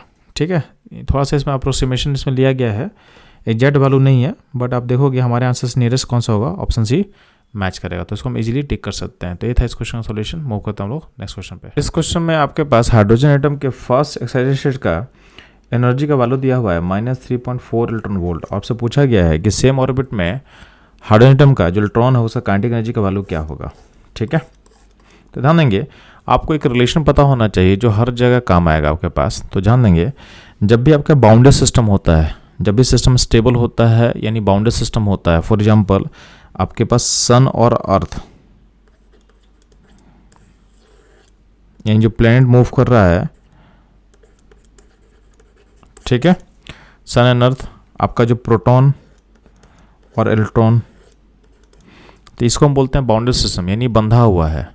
इन सारे सिस्टम में जब भी आप रिलेशन निकालते हो तो बहुत सिंपली रिलेशन निकल के आता है कि जो टोटल एनर्जी है, ठीक है, वो माइनस होता है काइनेटिक एनर्जी के, नेगेटिव वो काइनेटिक एनर्जी के इक्वल होता है। तो ये रिलेशन अगर आपको पता होगा तो इसको सिंपली हम अप्लाई कर लेते हैं। तो यहाँ पे पास टोटल एनर्जी का वैल्यू कितना दिया हुआ क्वेश्चन में, टोटल एनर्जी दिया हुआ है -3.4 इलेक्ट्रॉन वोल्ट। तो काइनेटिक एनर्जी क्या होता है, काइनेटिक एनर्जी सिंपली इसका मॉड हो जाएगा, सिंपली इसका मैग्नीट्यूड हो जाएगा, ठीक है। तो काइनेटिक का वैल्यू क्या हो जाएगा, इसका मैग्नीट्यूड क्या हो जाएगा 3.4 इलेक्ट्रॉन वोल्ट। तो अगर ये आपको रिलेशन पता है तो सिंपली इसको अप्लाई कर दो, ये क्वेश्चन सॉल्व हो जाएगा। इसका करेक्ट आंसर होगा ऑप्शन ए। तो ये जो रिलेशन है सिर्फ यहाँ पे काम नहीं करेगा, आपके ग्रेविटेशन जो है चैप्टर फिजिक्स में वहाँ भी काम आएगा।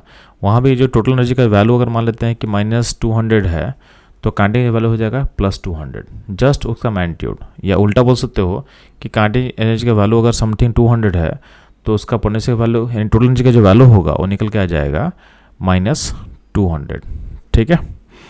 तो इस क्वेश्चन का सॉल्यूशन होगा ऑप्शन ए। इस तरह के इंटरेस्टिंग कॉन्सेप्ट को समझने के लिए हमारे साथ बने रहें। मिलते हैं हम लोग नेक्स्ट क्वेश्चन में। आपके सामने कुछ क्वांटम नंबर्स लिखे हुए हैं, इसमें n3 दिया हुआ, L2 दिया हुआ और m+2 दिया हुआ, यानी आपके पास 3D का m वैल्यू दिया हुआ है +2। यानी जब m वैल्यू हम डिफाइन कर दिए हैं तो सिंगल ऑर्बिटल का होता है, d में 5 ऑर्बिटल होता है ना, उसमें से एक ऑर्बिटल का वैल्यू क्या होगा -+2, उसमें से एक होने वाला है, यानी -2 -1 0 1 2। तो हम इस ऑर्बिटल का बात कर रहे हैं, तो ये वैल्यू जो है ये सिंगल ऑर्बिटल को रिप्रेजेंट कर रहा है, यानी ऑप्शन जो ए होगा इस क्वेश्चन का करेक्ट आंसर होगा। तो ये था इस क्वेश्चन एनालिसिस। मूव करते हम लोग नेक्स्ट क्वेश्चन पे। इस क्वेश्चन बोला गया कि कौन सा ऑप्शन में सारे स्पीसीज आइसोइलेक्ट्रॉनिक होंगे। तो ध्यान देंगे, अब देखना पहला जो ऑप्शन दिया उसमें CO का कितना इलेक्ट्रॉन होगा 14, CN- भी क्या होगा 14 होगा, NO+ भी 14 होगा, C2- भी 14 होगा। तो फर्स्ट ऑप्शन जो भी आपके पास स्पीसीज मेंशन किए हुए हैं उसमें इलेक्ट्रॉन का नंबर सेम है, तो क्या होगा, आपस में क्या होंगे आइसोइलेक्ट्रॉनिक होंगे। तो ऑप्शन ए आपके क्वेश्चन का करेक्ट आंसर होगा। तो ये था इस क्वेश्चन एनालिसिस। मूव करते हम लोग नेक्स्ट क्वेश्चन पे। इस क्वेश्चन में आपके पास एनर्जी ऑफ लाइट दिया हुआ है इन जूल्स में, और आपको Planck constant and speed of light का वैल्यू दिया हुआ है, आपको लैम्डा निकालना है। तो ध्यान देना, सिंपली इसमें अप्लाई करेंगे SC/λ, चूँकि एनर्जी जूल में दिया हुआ है। तो ध्यान देना, आप H और C को लिख करके जो मल्टीप्लाई करोगे तो आपको सिंपली एक शॉर्टकट बताते हैं जो याद करना बहुत आसान है कि आप SC का वैल्यू जो है उसे डायरेक्ट लिख सकते हो 10⁻⁻25, ठीक है। ये कब लिखोगे, जब एनर्जी जूल में दिया हुआ और लैम्डा पुट करोगे आप मीटर में, तो इसको डायरेक्टली हम यूज़ कर सकते हैं। तो आपका पास एनर्जी जो यहाँ दिया हुआ 3.03 10⁻19 दिया हुआ एनर्जी का वैल्यू, SC का वैल्यू पुट कर लो 10⁻25, यहाँ से लैम्डा मिल जाएगा। तो लैम्डा क्या होता है, लैम्डा इधर ले लो तो ये हो जाएगा 2/3.03 इंटू 10 जो होगा -6 हो जाएगा। अब इसको आप लिख सकते हो इस तरीके से। तो चूँकि आपको आंसर निकालना नैनोमीटर में तो इसको आप ऐसे लिख सकते हो, इसको यहाँ पे 3 0 ले लो 2000 के 2 के पास, तो ये हो जाएगा 10⁻9 हो जाएगा, और ये हो जाएगा 3 अराउंड 3 हो जाएगा, ठीक है। अब जो ये वैल्यू मीटर में, इसको नैनोमीटर में लिख सकते हो, तो ये हो जाएगा 2000/3 नैनोमीटर। इसको आप सॉल्व करो तो जो वैल्यू होगा, ये वैल्यू हो जाएगा नियरली इक्वल टू 656 नैनोमीटर, यानी ऑप्शन डी है हमारे आंसर से मैच करेगा। तो ये था इस क्वेश्चन का सॉल्यूशन। मूव करते हैं हम लोग नेक्स्ट क्वेश्चन पे। इस क्वेश्चन पूछा गया है कि किसने बोर थ्योरी को मॉडिफाई किया था इंट्रोड्यूसिंग इलिप्टिकल ऑर्बिट्स। तो ध्यान देना, ये आपका फैक्ट बेस्ड क्वेश्चन आपको पता होना चाहिए कि समरफील्ड ने इसको मॉडिफाई किया था, तो इसका आंसर डी होगा। तो बच्चों मूव करते हैं हम लोग नेक्स्ट क्वेश्चन में। इस क्वेश्चन में आपके सामने मोमेंटम का अनसर्टेनिटी दिया हुआ है क्वेश्चन में 10⁻5। आपसे पूछा है कि पोजीशन में कितना अनसर्टेनिटी होगा। तो सिंपली आप इसमें हाइजेनबर्ग प्रिंसिपल अप्लाई करोगे और उसमें लिमिटिंग केस लेंगे तो क्या होगा, ΔP इंटू ΔX का वैल्यू क्या होगा, h/4π के इक्वल होगा, ठीक है। तो यहाँ पे सिंपली क्या करना है, आपको ΔX निकालना है। तो h का जो वैल्यू होगा 6.626 10⁻34 को डिवाइड करेंगे मोमेंटम का सेंटर से, तो ये 10⁻5 यहाँ पे होगा, बाई यहाँ 4 होगा, और पाई का वैल्यू कितना लोगे 3.14 ले लो। तो ध्यान देंगे 10 का पावर कैंसिलेशन करेंगे तो क्या होगा, ये हो जाएगा 10⁻⁻29, और यहाँ हो जाएगा 6.62 डिवाइडेड बाई 4, यहाँ पे 3.14 है। तो थोड़ा सा हम लोग अप्रोक्सीमेशन ले सकते हैं, तो कोई दिक्कत नहीं होगा। ऑलमोस्ट आप बोल सकते हो कि ये कितना बार में करते हैं, ऑलमोस्ट ये 2 बार में काटेगा, ठीक है। और ये हो जाएगा तो नियरली हो जाएगा 2/4 इंटू 10⁻29, और ये कटेगा तो क्या होगा, ऑलमोस्ट क्या होगा, हाफ इंटू 10⁻20 -29 होगा। अब हाफ को लिख सकते हो आप, क्या लिख सकते हो 0.5 10⁻29, तो ये हो जाएगा 5 × 10⁻20 30 हो जाएगा। तो नियरली आपका आंसर इससे मैच करना चाहिए। अब ध्यान देना, ये जो आंसर कहाँ दिख रहा है, तो ये दिखेगा आपको ऑप्शन ए के साथ। तो आपका जो नियरली आंसर जो होगा हमारा मैच करेगा ऑप्शन ए के साथ। तो इस तरह के अप्रोक्सीमेशंस को आपको अप्लाई करना है। इससे क्या होगा, आपका स्पीड जो होगा सॉल्विंग का काफ़ी फास्ट हो जाएगा। तो इस तरह के अप्रोक्सीमेशन कैसे अप्लाई करना क्वेश्चन में, उसके लिए हमारे साथ बने रहें। मिलते हैं हम लोग नेक्स्ट क्वेश्चन में। इस क्वेश्चन में एक मास ऑफ ऑब्जेक्ट दिया हुआ है 1 ग्राम और उसका वेलोसिटी दिया हुआ है 100 मीटर पर सेकेंड। आपसे पूछा गया उसका डी ब्रोगली वेवलेंथ क्या होगा। तो सिंपली इसमें आपको अप्लाई करना relation lambda = h/p। H Planck constant, P उसका मोमेंटम होगा, मोमेंटम होता मास इनटू वेलोसिटी। आप चूंकि मास आपका दिया हो किस में, ग्राम में, उसको आप चेंज कर दो केजी में। तो h/मास क्या होगा, तो 1 ग्राम को 1/1000 कर देना। और वेलोसिटी कितना दिया हुआ है 100, तो ये कैंसिल होके क्या हो जाएगा h/1/10, और 10 ऊपर चला जाए तो क्या होगा, लैम्डा हो जाएगा 10 × h। अब h का वैल्यू पुट कर दो, तो ये वैल्यू कितना होगा 6.10 to 6.626 × 10⁻34। तो 10 को मल्टीप्लाई करने से क्या हो जाएगा 6.626 × 10⁻33 मीटर। ये आपका लैम्डा का वैल्यू हो जाएगा। और किससे मैच करेगा, हमारे ऑप्शन सी से मैच करेगा। तो ये क्वेश्चन बहुत सिंपल था, इसमें कोई कैलकुलेशन नहीं करना था, बस वैल्यू का पुट करोगे ऑटोमेटिक आपका आंसर मिल जाएगा। तो ये था इस क्वेश्चन का सॉल्यूशन। मूव करते हैं हम लोग नेक्स्ट क्वेश्चन में। इस क्वेश्चन में आपके सामने बोर्ड्स के फर्स्ट ऑर्बिट का रेडियस दिया हुआ है, यानी हाइड्रोजन के फर्स्ट सेल का रेडियस दिया हुआ 0.53 एंगस्ट्रॉम। और से बोला गया है कि radius of first excited state, यानी जब सेकेंड ऑर्बिट होगा उसका रेडियस क्या होगा बताना है एंगस्ट्रॉम में। तो आपको पता होना चाहिए रेडियस का जो एक्सप्रेशन होता है किसी भी nth ऑर्बिट का, ये होता है a0 × n²/z। इस क्वेश्चन में आपका चूंकि हाइड्रोजन एटम है तो उसका z क्या हो जाएगा, z हो जाएगा 1। तो ये हो जाएगा a0 n²। यहाँ पे a0 क्या है, ये आपके बोर्ड्स के फर्स्ट ऑर्बिट का रेडियस है, यानी हाइड्रोजन के फर्स्ट ऑर्बिट का रेडियस है, जिसका वैल्यू क्वेश्चन में आपको दिया हुआ है। कितना दिया हुआ है 0.53 एंगस्ट्रॉम। आपको निकालना किसका है, सेकेंड ऑर्बिट का रेडियस पता करना है। तो आप क्या करोगे, तो सेकेंड ऑर्बिट रेडियस क्या होगा a0 × 2 का स्क्वायर, यानी 4 a0 होगा। अब a0 का वैल्यू पुट कर दो, तो 4 × 0.53 एंगस्ट्रॉम, इसका वैल्यू निकल के जाएगा 2.12 एंगस्ट्रॉम, यानी ऑप्शन डी आपका करेक्ट आंसर होगा। तो ये था इस क्वेश्चन का एनालिसिस। मूव करता हम लोग नेक्स्ट क्वेश्चन में। इस क्वेश्चन में हीलियम एटम में इलेक्ट्रॉन का पोजीशन में जो अनसर्टेनिटी दिया हुआ है दोनों का वैल्यू इक्वल लिया हुआ है, यानी आपको बोला गया Δx of electron and Δx of helium जो है उसका वैल्यू क्या है, सेम है। ठीक है, आपसे पूछा गया है कि Δp ऑफ जो हीलियम होगा उसका वैल्यू क्या होगा, और आपको Δp जो इलेक्ट्रॉन का दिया हुआ है, Δp इलेक्ट्रॉन का आपको दिया हुआ है 5 × 10⁻26। तो ध्यान देना Δp × Δx इक्वल टू होता है h/4π। लिमिटिंग केस में हाइजेनबर्ग प्रिंसिपल्स हम बोल सकते हैं। तो अगर यहाँ पे इलेक्ट्रॉन कर दे और इसी को हम इक्वल कर सकते हैं Δp of helium × Δx of helium. अब चूंकि हीलियम और इलेक्ट्रॉन का Δx क्या है, Δx यानी पोजीशन का जो अनसर्टेनिटी है सेम है, तो उसको कैंसिल आउट कर सकते हो। तो अल्टीमेटली आप देखोगे कि जो मोमेंटम का जो अनसर्टेनिटी है इलेक्ट्रॉन का और हीलियम का दोनों भी सेम होना चाहिए, यानी जितना मोमेंटम का अनसर्टेनिटी जो होगा इलेक्ट्रॉन में वही क्या होगा हीलियम में। तो जो वैल्यू दिया इलेक्ट्रॉन का वही वैल्यू आपका आंसर हो जाएगा हीलियम के लिए भी, यानी आपका जो आंसर डी होगा, डी हमारा करेक्ट आंसर होगा। तो ये था इस क्वेश्चन का सॉल्यूशन एनालिसिस। मूव करते हैं हम लोग नेक्स्ट क्वेश्चन में। इस क्वेश्चन बोला गया कि CO का आइसोइलेक्ट्रॉनिक कौन सा आयन होगा। तो CO में यानी कार्बन मोनोऑक्साइड में आपका इलेक्ट्रॉन 14 है। आप चेक करोगे तो Cn- में इलेक्ट्रॉन कितना होगा 14 होगा, N2+ में कितना होगा 13 होगा, N2- में 15 होगा, और O-2 में क्या होगा 10 होगा। तो इन सब को कंपेयर करोगे तो किस में 14 है, तो 14 है आपके ऑप्शन ए में। तो जो Cn- होगा ये आपके कार्बन मोनोऑक्साइड के साथ क्या होगा आइसोइलेक्ट्रॉनिक होगा। तो आपका ऑप्शन जो ए होगा एक करेक्ट आंसर होगा। तो ये था इस क्वेश्चन एनालिसिस। मूव करता हम लोग नेक्स्ट क्वेश्चन पे। इस क्वेश्चन में से पूछा गया है कि what is the longest wavelength line in the Balmer series of spectrum. तो ध्यान देना लॉन्गेस्ट वेवलेंथ कब निकलेगा, जब एनर्जी का मिनिमम होगा। तो बाउमर सीरीज का एनर्जी का मिनिमम कब होगा, जब ट्रांजिशन होगा N3 से N2 पे।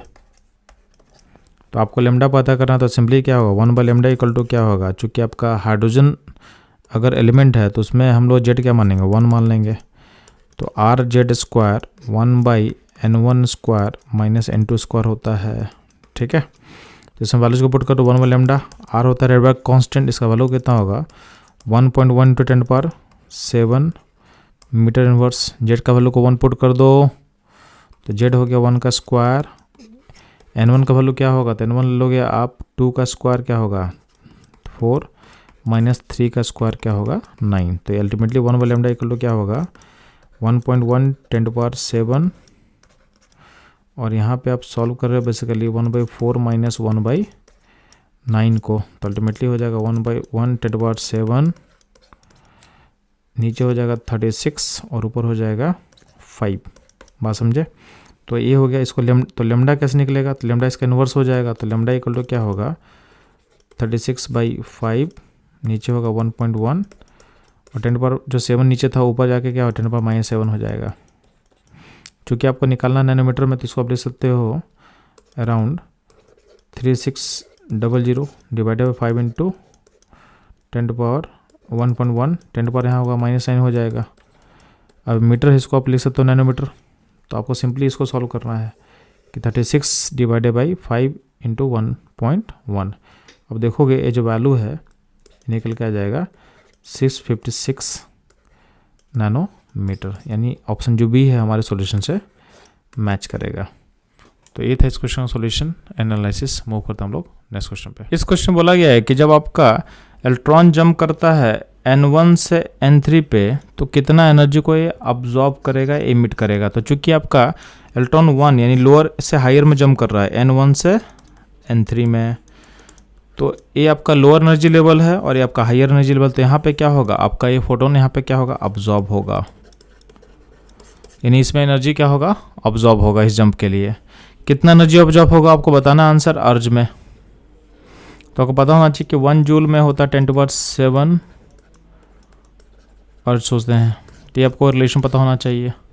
अब ध्यान देना, आपका जो nth ऑर्बिट का रिलेशन एनर्जी का होता है -2.18 into 10⁻18 joule by n square, अगर हाइड्रोजन एटम होगा तो, ठीक है, पर एटम। तो ये हो गया एनर्जी का एक्सप्रेशन nth ऑर्बिट का। तो हमको क्या करना 1-3 का गैप निकालना है। 1-3 का एनर्जी का गैप कितना होगा, तो सिंपली होगा एनर्जी का गैप ही तो आपको चाहिए बेसिकली ना, तो एनर्जी ऑफ 3 - 1 कर ले, तो ये वैल्यू क्या होगा, तो 2.18 कॉमन बाहर निकल जाएगा और जो रिलेशन के अंदर रहेगा यहाँ पे आ जाएगा 1 का स्क्वायर माइनस यहाँ पे हो जाएगा 3 का स्क्वायर, यानी हो जाएगा 2.18 इंटू 10⁻18, 1 - 1/9 कर ले, तो अल्टीमेटली हो जाएगा 2.18 इंटू 10⁻18 और यहाँ पे 8/9 हो जाएगा। ठीक, अब ध्यान देंगे इसको अगर हम फर्दर सिंप्लीफाई करें तो इसको मैं यहाँ लिख दे रहा हूँ। अब ध्यान देंगे यहाँ पे, तो ये हो जाएगा 2.18 10⁻18 8/9, ये जूल में आ रहा आंसर। इसको अर्ज में चेंज करने के लिए क्या करेंगे, यहाँ जूल था ना, तो इसको अर्ज में करेंगे 10% से फैक्टर से मल्टीप्लाई कर ले, तो इसको आप राउंड ऑफ कर, तो ये ऑलमोस्ट क्या होगा, ये ऑलमोस्ट कैंसिल करने वाला है, तो हो जाएगा 2.18 इंटू 10⁻11 के आसपास आपका आंसर आएगा। तो चूंकि ये वैल्यू हल्का सा छोटा था 8, तो आपका जो आंसर होगा 2.18 से हल्का सा छोटा होगा। क्योंकि यहाँ पे 8 और 9 को हम काट दिए हैं ना, और 8 क्या हल्का सा छोटा है, तो इसका मतलब क्या है कि आपका जो वैल्यू है हल्का सा छोटा आएगा, यानी 2.18 से हल्का सा छोटा आंसर होगा। तो आपका जो ऑप्शन सी होगा इस क्वेश्चन का करेक्ट आंसर होगा। तो इस तरह के logical approach and easy calculation के लिए हमारे साथ बने रहें। मिलते हैं हम लोग नेक्स्ट क्वेश्चन में। इस क्वेश्चन में हाइड्रोजन के ग्राउंड स्टेट का रेडियस दिया हुआ है, यानी आपके N1, यानी हाइड्रोजन के फर्स्ट ऑर्बिट का रेडियस दिया हुआ है 0.53 एंगस्ट्रॉम, जिसको हम बोलते हैं बोर्स रेडियस ही बोलते हैं।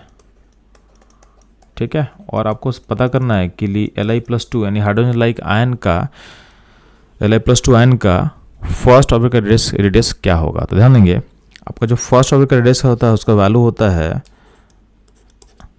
यानी आपका जो कट इस क्वेश्चन में हाइड्रोजन के ग्राउंड स्टेट का रेडियस दिया हुआ है, यानी आपके फर्स्ट ऑर्बिट का रेडियस दिया हुआ है, यानी n इक्वल टू 1 का रेडियस दिया हुआ है 0.53 एंगस्ट्रॉम, और इसी को हम बोलते हैं बोर्स रेडियस, जिसको समटाइम हम बोलते हैं कांस्टेंट ए नोट के फॉर्म में। ठीक है, और आपको इसका यूज करके बताना है कि लिथियम +2 यानी का फर्स्ट ऑर्बिट का रेडियस क्या होगा। तो ध्यान देंगे, किसी भी एटम के रेडियस का एक्सप्रेशन क्या होता है, r इक्वल टू होगा a नोट n²/z। अब यहाँ पे अगर हम लिथियम के लिए अप्लाई करें तो लिथियम का z क्या होगा, लिथियम z 3 होगा, और यहाँ पे लिथियम के लिए n1 के लिए हमसे पूछा गया तो उसका n1 पुट कर सकते हैं। तो लिथियम के लिए फर्स्ट ऑर्बिट का जो रेडियस होगा a नोट इंटू 1² यानी a नोट बाई 3। अब जो a नोट का वैल्यू होगा एक क्वेश्चन में दिया हुआ है, यानी a नोट बेसिकली क्या होता है, हाइड्रोजन के फर्स्ट ऑर्बिट का रेडियस जो क्वेश्चन में दिया हुआ है 0.53 एंगस्ट्रॉम, तो इसको पुट कर दो, तो 0.53/3, तो ये जो वैल्यू मैच करेगा ये ऑलमोस्ट हो जाएगा 0.17 एंगस्ट्रॉम के आसपास होगा। ठीक है, तो हमारा ऑप्शन जो सी होगा इस क्वेश्चन का करेक्ट आंसर होगा। तो ये था इस क्वेश्चन का एनालिसिस। मूव करते हैं हम लोग नेक्स्ट क्वेश्चन में। इस क्वेश्चन में आपके सामने इलेक्ट्रॉन का वेलोसिटी दिया हुआ है विथ एक्यूरेट अप टू 0.001%, यानी आपको डेल्टा वी का वैल्यू दिया है। डेल्टा वी बेसिकली क्या होगा, तो जो वेलोसिटी का वैल्यू है उसका 0.001%, इसका वैल्यू निकालते हैं तो 3 × 10⁴ इंटू 0.001/100, तो अल्टीमेटली हो जाएगा 3 × 10⁴ इंटू 10⁻⁵, यानी हो जाएगा ये वैल्यू 3 × 10⁻⁻1 यानी 0.3 सेंटीमीटर पर सेकेंड। ये हो गया आपका डेल्टा वी, यानी एरर इन द वेलोसिटी का वैल्यू मिल गया हमको। आपका इसका यूज करके पता करना है एरर इन पोजीशन, यानी अनसर्टेनिटी इन द पोजीशन का वैल्यू पता करना है इलेक्ट्रॉन के लिए। इलेक्ट्रॉन का मास दिया हुआ CGS में और प्लैंक कांस्टेंट का वैल्यू दिया CGS में, इसका वैल्यू को आपको निकालना है। तो सिंपली क्या करेंगे, इसमें आप अप्लाई करते हैं हाइजेनबर्ग प्रिंसिपल। तो आपको पता है कि delta P into delta x का वैल्यू होता है h/4π, और डेल्टा P को लिख सकते हो आप m delta V into delta x, क्या होगा h/4π। तो यहाँ पे डेल्टा एक्स क्या होगा h/4π m delta V। h का वैल्यू कितना दिया हुआ 6.626 इंटू 10⁻27 दिया हुआ है, यहाँ 4 होगा, ये हो जाएगा 3.14। मास ऑफ इलेक्ट्रॉन कितना होगा, तो 9.1 10⁻28 होगा, और डेल्टा V का वैल्यू कितना होगा 0.3। इसको बस कैलकुलेट करना आप लोग बच्चों लोग। तो जब कैलकुलेशन करेंगे तो डेसिमल इससे यहाँ पे कैंसिल आउट कर लो, तो डेसिमल आपका जो है यहाँ शिफ्ट कर जाएगा, और ऑलमोस्ट ये जो कैंसिल करेगा तो ये 22 तो ऊपर वाले 22 के आसपास में कटेगा, नीचे 4 रहेगा, यहाँ पे क्या होगा 3.14 है, और ये होगा 9.1, ऊपर 10 हो जाएगा वैल्यू। ठीक, अब नियरली आप क्या कर सकते हो, तो नियरली इसको आप 10 मान सकते हो। तो 10 मानोगे तो क्या होगा, ये कैंसिल हो जाएगा। थोड़ा सा हम लोग अप्रोक्सीमेशन कर रहे हैं क्योंकि आपका जो ऑप्शंस है में डिस्टेंस काफ़ी ज़्यादा है, क्लोज नहीं है, तो हम हल्का फुल्का अप्रोक्सीमेशन लेने से मेरा आंसर हल्का से डिफर करेगा, तो हम करेक्ट ऑप्शन को इजीली टिक कर सकते हैं। तो ऐसे क्वेश्चन में थोड़ा सा अप्रोक्सीमेशन करने से क्या होगा आपका प्रोसेस ऑफ जो क्वेश्चन सॉल्विंग है काफ़ी फास्ट हो जाएगा।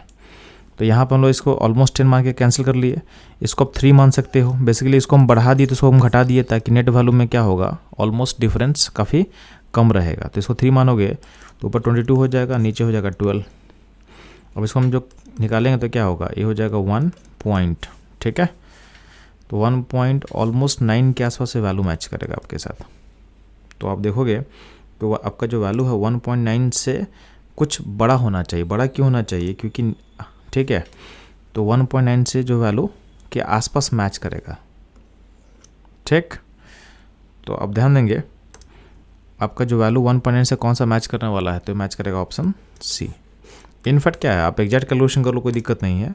आप इसके वैल्यू को एग्जैक्ट निकालोगे तो आपका आंसर जो है वो 1.93 सेंटीमीटर के पास आ जाएगा।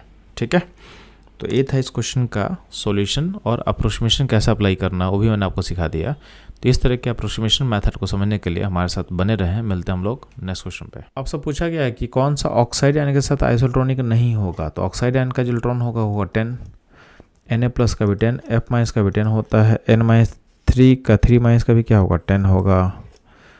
यहाँ पे थैलियम +1 है, तो थैलियम का एटॉमिक नंबर 81 होता है, तो उसमें इलेक्ट्रॉन निकालने पे क्या होगा 80 हो जाएगा। इसका मतलब ऑप्शन जो ए है ये आपके ऑक्साइड आयन के साथ आइसोटोनिक नहीं होने वाला है। तो इस क्वेश्चन का करेक्ट आंसर क्या होगा ऑप्शन ए। तो ये था इस क्वेश्चन एनालिसिस। मूव करता हम लोग नेक्स्ट क्वेश्चन पे। इस क्वेश्चन बोला गया कि इस ऑप्शन में आपका इलेक्ट्रॉन का एनर्जी हाईएस्ट होगा। तो एनर्जी जो होता है वो डिपेंड करता है N+L वैल्यू पे। तो किसका N+L वैल्यू हाई है एक बार चेक कर लो। तो इसमें N+L आपको हाईएस्ट दिखेगा, वो दिखेगा ऑप्शन बी में 6। बाकी जगह क्या है आपको बस 5 आ रहा है। तो चूँकि N+L वैल्यू इसका हाई है, यानी यहाँ का इलेक्ट्रॉन एनर्जी सबसे हाईएस्ट होने वाला है। तो इस क्वेश्चन का करेक्ट आंसर होगा ये होगा ऑप्शन बी। ए था इस क्वेश्चन एनालिसिस। मूव करता हम लोग नेक्स्ट क्वेश्चन पे। इस क्वेश्चन पूछा गया इलेक्ट्रॉन के nth ऑर्बिट में एनर्जी का एक्सप्रेशन क्या होगा। तो ध्यान देना, आपके हाइड्रोजन लाइक आयन में जो एनर्जी का एक्सप्रेशन होता है in terms of electron volt, ये होता है -13.6 Z²/n²। चूँकि यहाँ पे हाइड्रोजन है तो इसका Z क्या होगा, Z होगा 1। तो यहाँ पुट कर दो तो वैल्यू आ जाएगा -13.6/n² इलेक्ट्रॉन वोल्ट पर एटम। तो हमारी जो एक्सप्रेशन है ऑप्शन सी से मैच करेगा। तो इस क्वेश्चन का करेक्ट आंसर होगा ऑप्शन सी। ये था इस क्वेश्चन का सॉल्यूशन। मूव करता हूँ लोग नेक्स्ट क्वेश्चन में। इस क्वेश्चन बोला है कैल्शियम का कॉन्फ़िगरेशन कैसे होगा। तो सिंपल है, आर्गन 4s2, यानी इसका मतलब जो होगा ऑप्शन बी इस क्वेश्चन का करेक्ट आंसर होगा। तो ये था इस क्वेश्चन एनालिसिस। मूव करता हूँ लोग नेक्स्ट क्वेश्चन पे। इस क्वेश्चन में एक स्टेटमेंट दिया हुआ है, in a given atom no 2 electron can have the same values for all 4 quantum numbers. ठीक है, और स्टेटमेंट कौन दिया था, कट कट कट। इस क्वेश्चन में स्टेटमेंट दिया हुआ है, in a given atom no 2 electron can have the same values for all 4 quantum numbers, this is called. तो ये बेसिकली पॉली एक्सक्लूजन प्रिंसिपल का पार्ट है। यानी स्टेटमेंट पॉली एक्सक्लूजन प्रिंसिपल में हम पढ़ते हैं कि किसी भी एटम में 2 इलेक्ट्रॉन का सारा क्वांटम कभी सेम नहीं हो सकता है। तो ये था इस क्वेश्चन एनालिसिस। मूव करता हम लोग नेक्स्ट क्वेश्चन पे। इस क्वेश्चन आपको सामने एल वैल्यू दिया हुआ है, आपसे बोला है इसमें मैक्सिमम कितना इलेक्ट्रॉन हो सकता है। तो जब भी आपको एल दे देगा, यानी सबसे पता है, तो उस केस में जो मैक्सिमम इलेक्ट्रॉन हो सकते हैं उसका वैल्यू होता है 4l+2। अब एल को पुट कर दो उसमें, तो 4 × 3 + 2 कितना होगा 14, यानी इससे 14 इलेक्ट्रॉन मैक्सिमम रह सकता है। और ऐसे भी आपको पता है कि L3 मतलब एफ सबसेल में कितना होता है 14 इलेक्ट्रॉन होता है। तो इस क्वेश्चन का जो आंसर होगा डी 14। ए था इस क्वेश्चन एनालिसिस। मूव करता हम लोग नेक्स्ट क्वेश्चन पे। इस क्वेश्चन बोला है कि आपके एटम में किस ऑर्डर में इलेक्ट्रॉन फिलअप करेंगे इन ऑर्बिटल्स में। तो ध्यान देना, इसमें सिंपली फॉलो करोगे आप N+L रूल। तो सबसे पहले जो फिलअप होगा इन सब में आप ध्यान देना, तो सबसे पहले फिलअप होने वाला है 4s, फिर 3d, फिर 4p, then 5s, then 4d। ठीक है, सिंपली आपको क्या करना है N+L वैल्यू निकाल कर चेक कर लो एक बार। तो 4s का क्या होगा 4 + 0, 3d में क्या हो जाएगा चलो ये हो जाएगा 3 + 2, 4p यानी 4 + 1, 5s 5 + 0 एंड 4d 4 + 2। तो अब देखोगे ए N+L का इंक्रीजिंग ऑर्डर है, और जहाँ जहाँ N+L का वैल्यू सेम आ रहा है, जैसे यहाँ पे सेम आ रहा है, तो वहाँ पे जिसका n बड़ा होगा एनर्जी ज़्यादा होता है। ठीक है, इनफैक्ट यहाँ भी आपके पास N+L सेम है, तो यहाँ पे n बड़ा है तो इसका एनर्जी क्या होगा ज़्यादा होगा। तो ऑप्शन बी इस क्वेश्चन का करेक्ट सीक्वेंस होगा इन ऑर्बिटल के फिलिंग का। तो ये था इस क्वेश्चन एनालिसिस। मूव करता हूँ लोग नेक्स्ट क्वेश्चन पे। इस क्वेश्चन बोला गया कि कॉपर का इलेक्ट्रॉनिक कॉन्फ़िगरेशन क्या होगा। तो ध्यान देंगे, कॉपर में एक्सेप्शन होता है, तो आपका जो D9 होता है वो D10 में कन्वर्ट हो जाता है। तो आप देखोगे तो ऑप्शन जो बी होगा इसका करेक्ट आंसर होगा, यानी यहाँ पे D9 होना चाहिए था जो कि D10 में चला जाता है ड्यू टू फुलफिल्ड स्टेबिलिटी। तो ये था क्वेश्चन का एनालिसिस। मूव करता हम लोग नेक्स्ट क्वेश्चन पे। इस क्वेश्चन बोला गया है कि N2 NL1 के लिए मैक्सिमम कितना इलेक्ट्रॉन रह सकता है। तो N2L1 मतलब 2p का बात कर रहे हैं, तो 2p सबसेल का बात कर रहे हैं, तो 2p सबसेल में आपके पास 6 इलेक्ट्रॉन रहेगा।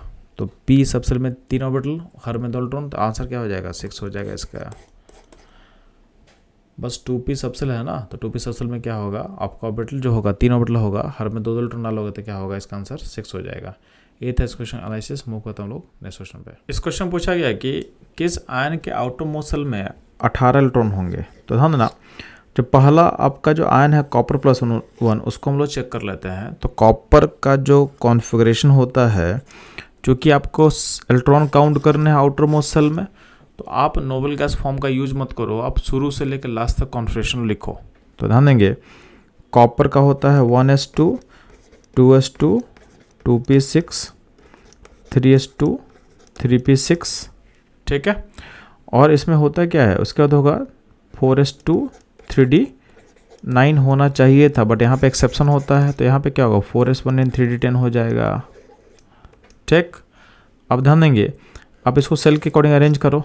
तो ये जो 3d इसको पहले लिखेंगे और 4s को बाद में लिखेंगे। तो इसको फिर से मैं लिख दे रहा हूँ 1s2 2s2 2p6 3s2 3p6 and 3d10, और लास्ट में क्या होगा 4s1।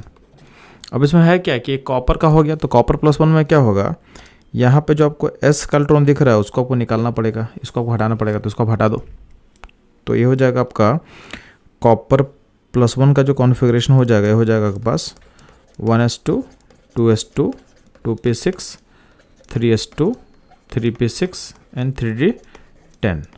अब ध्यान देंगे, इस कॉपर +1 जो आयन है इसका जो आउटर मोस्ट सेल क्या होगा, ये होगा थर्ड सेल। और थर्ड सेल में आप इलेक्ट्रॉन को काउंट करते हो, तो इसमें s में 2 इलेक्ट्रॉन है, p में 6 है, d में 10 है, तो सम क्या हो जाएगा 18। यानी इसका थर्ड सेल में यानी आउटर मोस्ट सेल में 18 इलेक्ट्रॉन है। तो आप देखोगे तो आपका जो ऑप्शन ए होगा इस क्वेश्चन का करेक्ट आंसर होगा। तो ये था इस क्वेश्चन का एनालिसिस। मूव करते हैं हम लोग नेक्स्ट क्वेश्चन पे। इस क्वेश्चन बोला गया कि इसमें से कौन सा जो पोस्टुलेट्स है वो बोर्स मॉडल का पार्ट नहीं था। तो ध्यान देना, जो पहला स्टेटमेंट है energy of electron in the orbits are quantize, ये आपके बोर्स थ्योरी का पार्ट है, ठीक है। The electron in the orbit nearest to nucleus है द लोएस्ट एनर्जी, ये भी सही होता है। एनर्जी एक्सप्रेशन जो लिखते हो क्या होता है -13.625 Z²/n²। तो जितना ऑर्बिट आपका कम होगा उतना ही आपका एनर्जी का वैल्यू नेगेटिव होगा। नेगेटिव मतलब एनर्जी क्या होगा, लोअर होगा, ठीक है। Electron revolve in different orbits around the nucleus, ये भी सही है, ये भी बोर्स का पार्ट था।